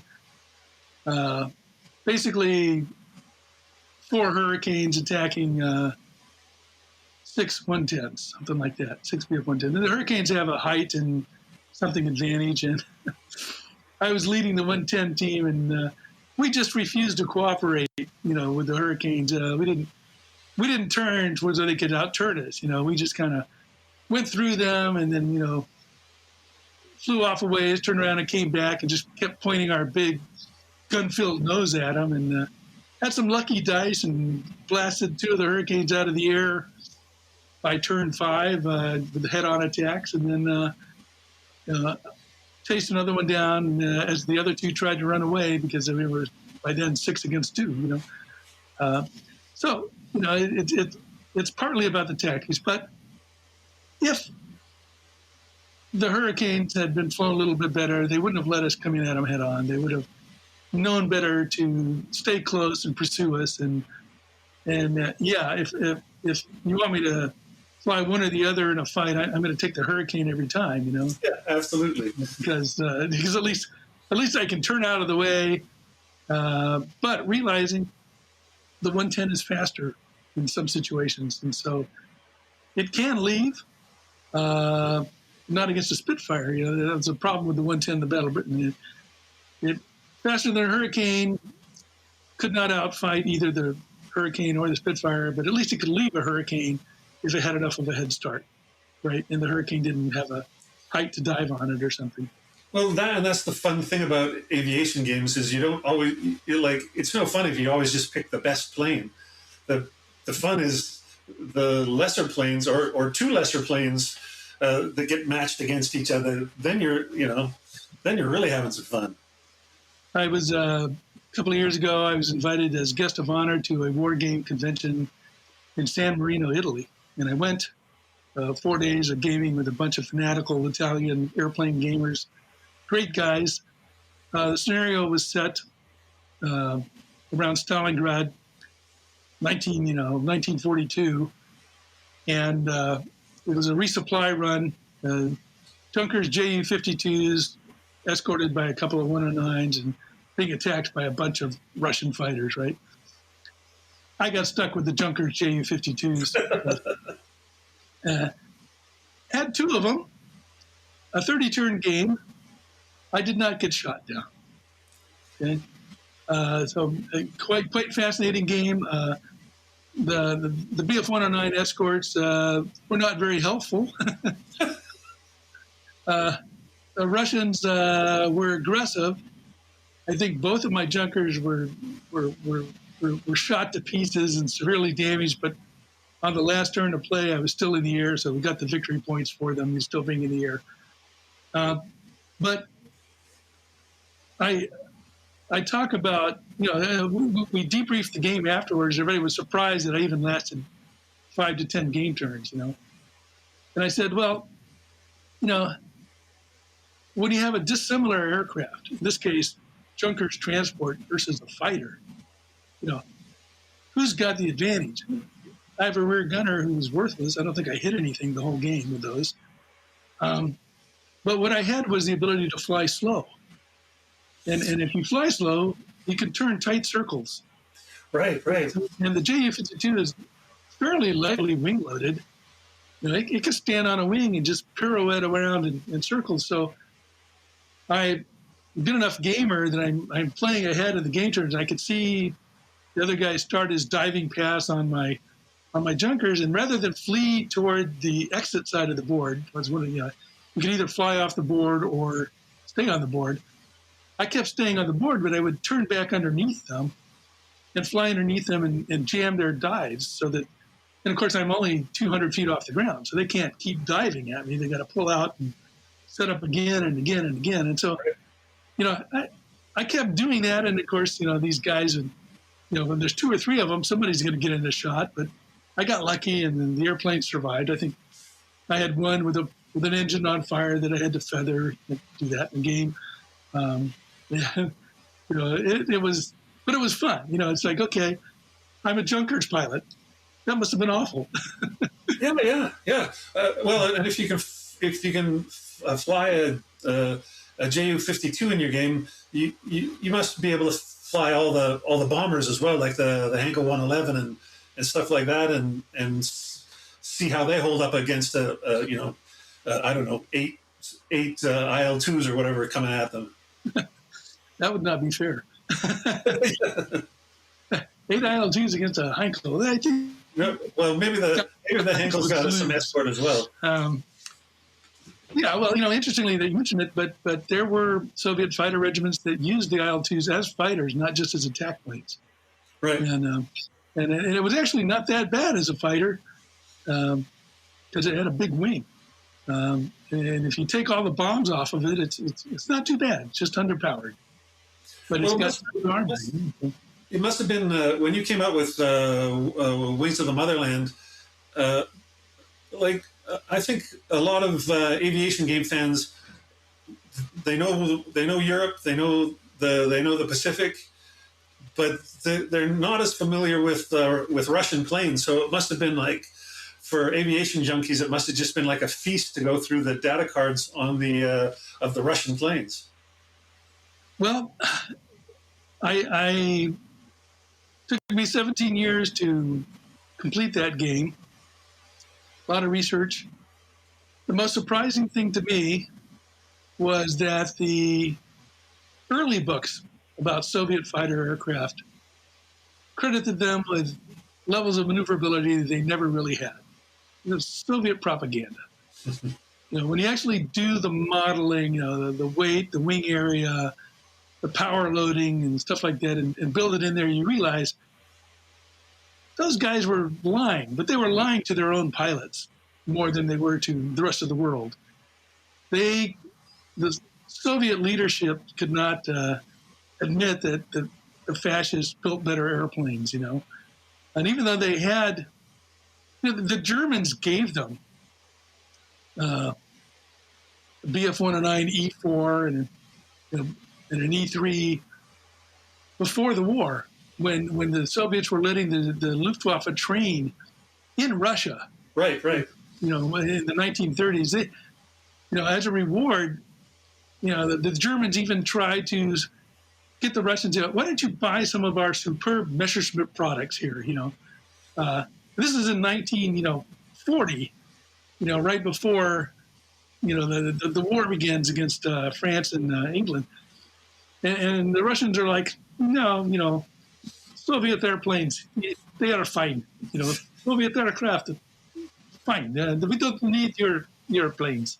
So, but everybody had the impression that the I-16 Rada was a highly maneuverable airplane, And hey, it was in 1936 in the version that was flown in Spain, guys that had a small engine, lightweight, itty bitsy machine guns, and only 2 of them. So yeah, it was a hot little ship. The version that fought in World War II had 4 guns and a big ass engine, and it had a lot of raw power, but it was not nearly as maneuverable. The wing loading was up, stall speed was up. What it was surprisingly skittish. and skittish makes it difficult to fly, but also makes it good at getting kicked around the sky, and Right. things. So if you were a good enough pilot to handle it, you were in good shape.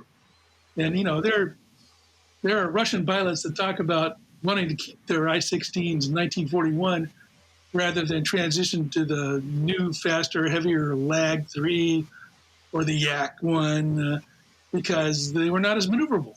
So, and of course, all of that's modeled in the game, I think, fairly accurately. In terms, the Fighting Wings game model, I should plug here. Models relative performance. Does it model actual physics? I take a few liberties with actual physics, and aerodynamicists, come at me from time to time. But the key is that the end result mimics reality quite well, and in the game system, the aircraft all perform relative to each other as they actually did in World War II. That's my one source of pride with the whole game set, game rules, fighting wing system. Which is what gamers want in the end. Some. I suppose, but I think most of us want the. There's nothing more frustrating than going to a game convention and seeing these guys pushing around these squadron miniatures rules and other stuff like that are super simple. SIMO, move and plot, guess and go. Everybody plot something, make your moves. If somebody's in front of you, roll the dice. Nothing to do with getting into someone's turn circle and hanging on to them. At least in my game system, you can mimic aerobatics in a very realistic fashion. You can fly through a loop, a roll, a barrel roll.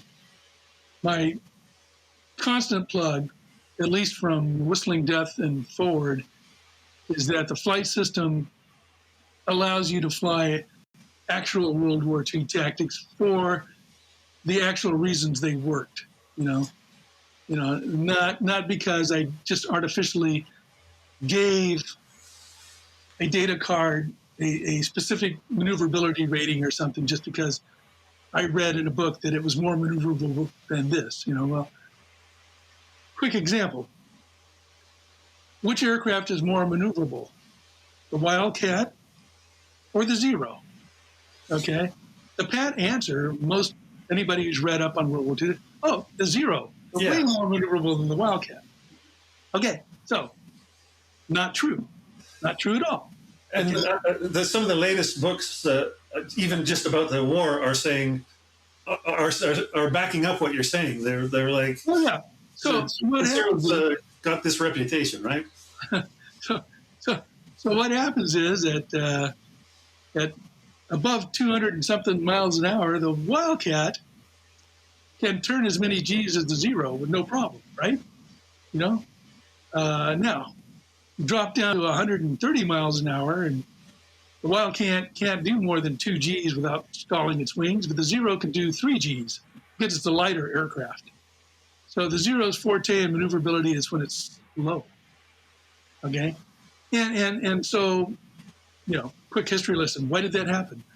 Well, the Japanese designed the Zero to defeat the Chinese Air Force in World War II. Chinese Air Force was primarily composed of, lightweight monoplanes and biplanes, highly agile, just like the Japanese Nate and the Japanese Ki-27 were lightweight monoplanes. The Zero is, bigger and added some cannons, which was an important addition to the Japanese fighter aircraft, having something that would actually knock something down. And the Zero was designed to defeat the Chinese Air Force. And it was designed to defeat it primarily through what are popularly called on the internet zoom and boom tactics. Those would fly fast, drop down from above, make a shot, zoom way back up out of reach, and then do it again, right? Well, that's interesting because, later in the war, that's not what they're doing. Because now Zero's the one that's got the agility, and the Hellcat and the Corsair and the Mustang and the Lightning are all sitting at 30,000 feet. They're doing the zoom and boom. So, the roles have been reversed. So now they've got to defend themselves through agility. It feels like, in some ways, Japanese innovation and advancement kind of stalled out as well. Their industrial output was shrinking and shrinking too. So it just doesn't feel like their designs kept moving forward at the same pace that American designs were moving forward. before we wrap up, I want to talk a bit about what's on Kickstarter right now, the Tiger Wings game, because in some ways you're doing something similar with that you did with Buffalo Wings, where you scaled back the complexity a little bit, and nobody can get Buffalo Wings anymore. So this is their next chance to get like an on-ramp into the system if they want to test it out before laying out the money for something like Wings of the Motherland. Okay, yeah. So Tiger Wings is basically second edition Buffalo Wings with a few minor changes. So as a astute game designer, I have to confess my mistakes. So when I wrote the original Buffalo Wings rules, I was asked by Stephen Rawlings to cut as much of the unnecessary stuff out as I could, to make it as simple as possible, yet still retain the flavor of the Fighting Wings game system. It was a successful endeavor. The game sold out quickly. It's been reprinted. Did a Kickstarter and had expansion sets added to it. So while the game was a success, some of the stuff in retrospect, I realized I'd cut too much. I actually made it, for example, I eliminated tracking banking. Okay. Mm. So, in an airplane game, you think you'd want to track banking. So, but in Buffalo Wings, the original rules, we just tracked turn direction. Didn't really worry about whether it was an upright bank or an inverted bank, something like that. So, with Tiger Wings, I learned that lesson, and I thought, well,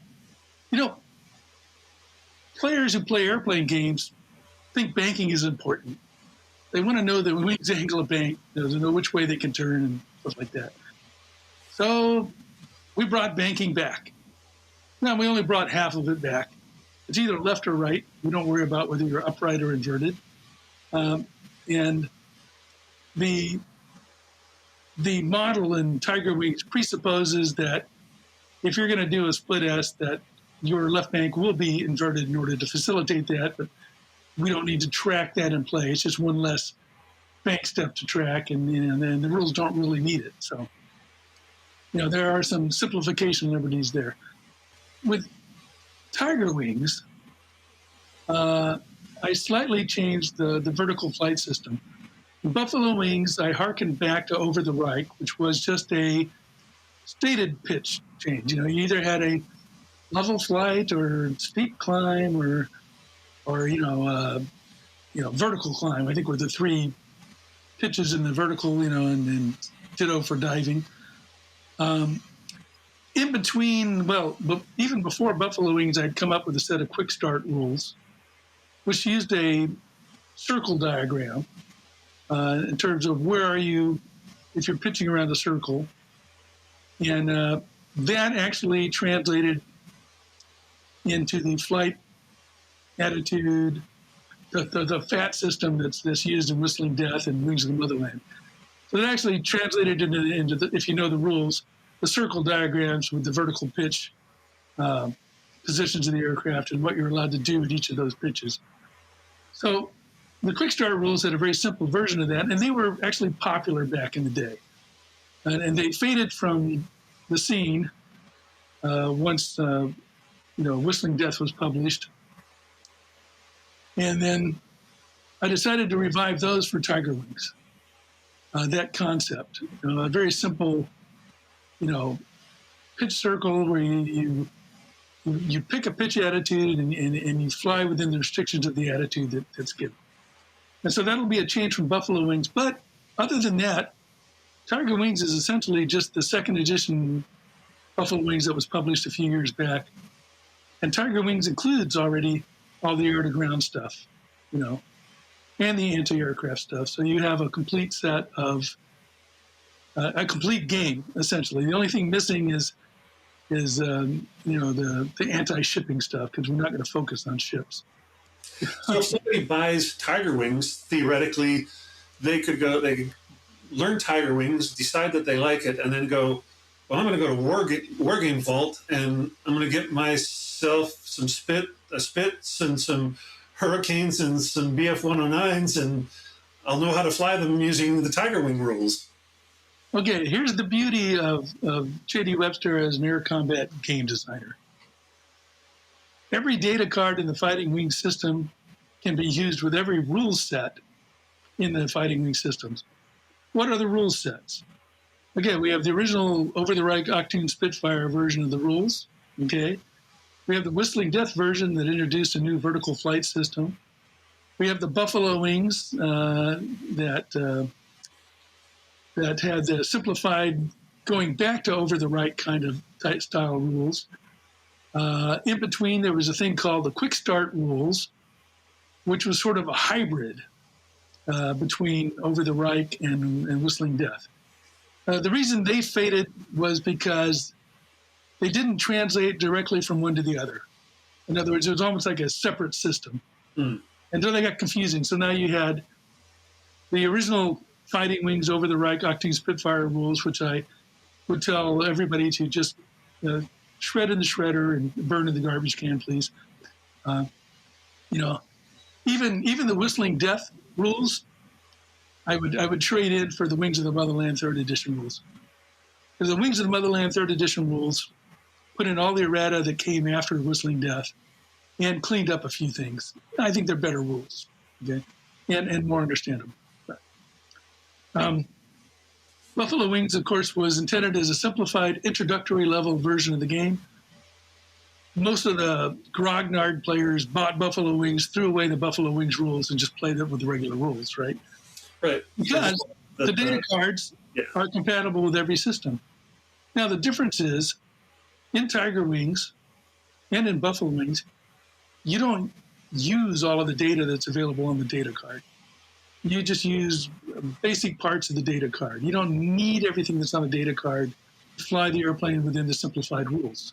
That's fantastic. And so what that means is that even people today are playing that were fortunate enough to buy Over-the-Reich back in the day. They can take their Over-the-Reich data card and play it with the Wings of the Motherland rules. And it's going to be close enough. Now, some of those data cards weren't modeled as accurately back then because I didn't have as much good info as I have now in my library. But those planes in in the first box where you feel like there's better information now. If somebody wants to, if you can't get the first box, but you go to War Game Vault and get those planes, they're going to be slightly updated from what you originally published in. Okay, so on War Game Vault, there are no Over-the-Reich or Octoon Spitfire data cards available for sale. Those are consigned to the dustbin of history. Everything that's on War Game Vault has been redone in the last 5 years to what I call the 3rd edition rules standard. Okay, and they are all made with the latest information I have in my vast library, of which you can see a part behind me. And so they're the new standard. And in fact, most of the Octoon Spit aircraft, not all of them, but a lot of them are available now on War Game Vault. Now, quick plug, you get 3 data cards for a $3 package plus a little history brief. I think it's fair. War Game Vault takes a lot of that. I get part of it. So I make a little money, which is nice because I produce these updates and stuff because, one, I'm a history buff. I got to have, if I have better information or more accurate information, I'm going to try to upgrade something I've done in the past if I know it's not as accurate as it could be now. So everything on War Game Vault right now, there's 51 sets of new data cards available in sets of 3. So there's at least 150 data cards available that are updated. A few might be duplicated in the Wings of the Motherland game because they're part of that series of aircraft, and a few might not. But like I said earlier, right now I have three different sets of three 109E data cards. That's 9 different models of the 109E. Most people don't even know there were that many models of a 109E that flew, that were just, distinctive. So right. If somebody's got tiger wings and they want to, they only need to buy one set of three 109s and one set of Spits, and away they go. oh yeah, you can play. The beauty of J.D. Webster's game design is that the most attractive component is the data card. The history buff wants to compare airplanes to airplanes. The basic format of the data card has never changed in 30 years. Okay, the game system has been around since 1991, right? However many years that is. The rules have been updated and changed to make the airplanes fly better, but I've never really changed the format of the data card. So once you learn it, you just know how to read it. It's easy. And although there's a lot of numbers on a data card, I should illustrate one somewhere. It boils down to you have, for each altitude band, and altitude is structured in 6,000 foot of increments of altitude. And that's actually on purpose, because there's actually a sort of an average decline in the air density ratio as you go up in altitude that closely mimics that profile. Now, Tony Valley, a very smart physicist who designed the Birds of Prey jet game, and he used to be a air superiority comrade of mine and great friend and doctor of physics. He's improved that to follow the actual atmospheric pressure curve for his game design, but that was too much work for me. Well, I don't think the gamer will begrudge me that I go in 6,000 chunks of altitude. 6,000. No, the fact that there are the fact that there are bands is an improvement over so many games, right? Where there's like some games, there's just 3 bands, period. There's high, mid, and low, and that's all they give you. So it's been great talking to you, JD. Is there anything else you wanted to get out there before we wrap up? This is, I feel like I've had a bit of a lesson in the history of air game design, as well as a bit of history of aviation. All right. Well, let me just say something about myself. I've been a war gamer since I was 14 years old. I am passionate about the hobby. I love the hobby. I love the history that's involved with the hobby. I have 700 books I've collected on aviation, air naval, air submarine, even land warfare, mostly anti-aircraft related to all this stuff. So I'm passionate about my history. I have had a great time in the hobby, being part of this. My quest with all my airplane game systems has been to accurately portray the important factors of air combat, at whatever scale is involved. Quick diversion. That's one of the reasons I'm actually still haven't got around to doing World War I. As simple as World War I seems like it might be to do, it's way more complex than I thought when I started getting into it. For example, the first games I did, air superiority, airstrike, the speed of heat, I was an active duty military pilot at the time, flying jets. I had some inside knowledge. I picked a scale that modeled, the missile field and the missile battle, and the scale, 12 seconds a game turn, You took your real world knowledge and applied it to what you were designing. So the key to my design logic is that based on the aircraft speeds, the average airplane should not be able to do more than 90 to 120 degrees of facing change in a game turn. That makes it a playable game. So you're doing this, you're getting some kind of movement around the map board that's not just a circle. Yeah. If you remember Richthofen's War, right? Favorite game of everybody. You'd take your Newport, drop in behind that Fokker DR-1 triplane, take a shot, miss, and then he'd do a 360-degree circle, get right on your tail, and do the same thing to you. Well, you just sat there not moving, right? Instinctively, we all knew that was wrong, but we had a good time anyway, right? The best improvement to that game that I saw was somebody posted their homebrew where I think that game is, whatever it says it's like 10-second turns. And they went, well, let's just shorten everything by half.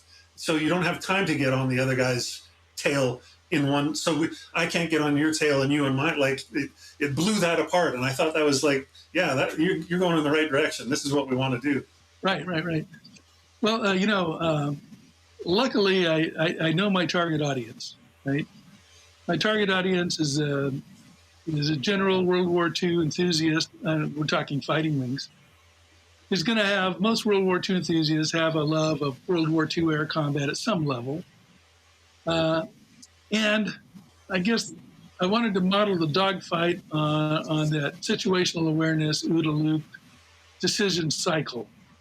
And so, restricting aircraft, and it just kind of worked out that a 4-second game turn is exactly what a typical OODA loop cycle, and I didn't invent that, but also that in an airplane game,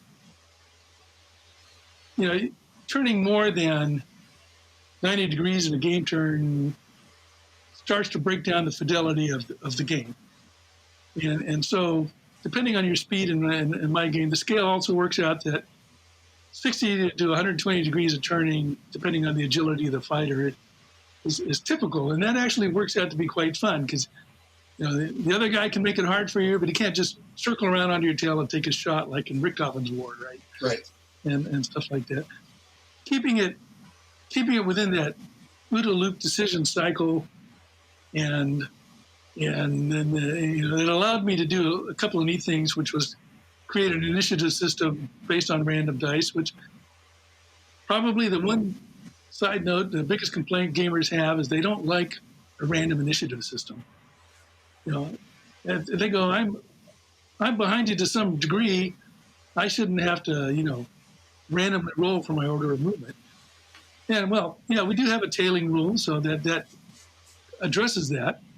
But I've been in mass airplane exercises. I've been at Top Gun graduation exercises as a target for the F-14 guys that were all graduating. I've been in some big, simulated air battles, and they're quite confusing. And situational awareness is fleeting, and it's there 1 second, it's gone the next, it's back the next. And you live and die by your split-second decisions made within that 4-second, OODA loop cycle that we talked about earlier. Well, thanks so much for talking with me today, JD. This has been fantastic. I hope tons of people will buy Tiger Wing and use it as either use it because they love it or take the next step and go fully into your system. Get in on the Kickstarter, and if you miss the Kickstarter, you'll be able to still order it from ATO magazine until they're out. But getting in the Kickstarter is the way you get the best price and get a guarantee that you get a copy. Well, and you get a lot of extras. You get extra data cards and extra scenarios and sweet stuff. Some upgraded, caliber products and things like that. Fantastic. Well, everybody go get Tiger Wings, and I'll say goodbye to JD. Thanks for being my guest. Okay. Thank you, Grant, for having me. I really enjoyed the talk. Check out Tiger Wings. There's a link in the Kickstarter in the show notes and the newsletter. And if not, go to the ATO website and buy a copy there. I'm sure you're going to enjoy it. Okay. This has been a fairly long episode as it is. So I'll skip parting shots this month and let you go. Thanks as always to all the Pushing Cardboard supporters, whether it's by becoming a Ko-Fi patron or buying swag. If you want to become a supporter, there's links on the website and in the newsletter. Also in the newsletter and on the website are affiliate links for both Cube for Me and Noble Knight Games, if you're wondering what the hell I was talking about earlier. In the meantime, thanks for listening, and maybe I'll meet you sometime on our Discord server. See you next time.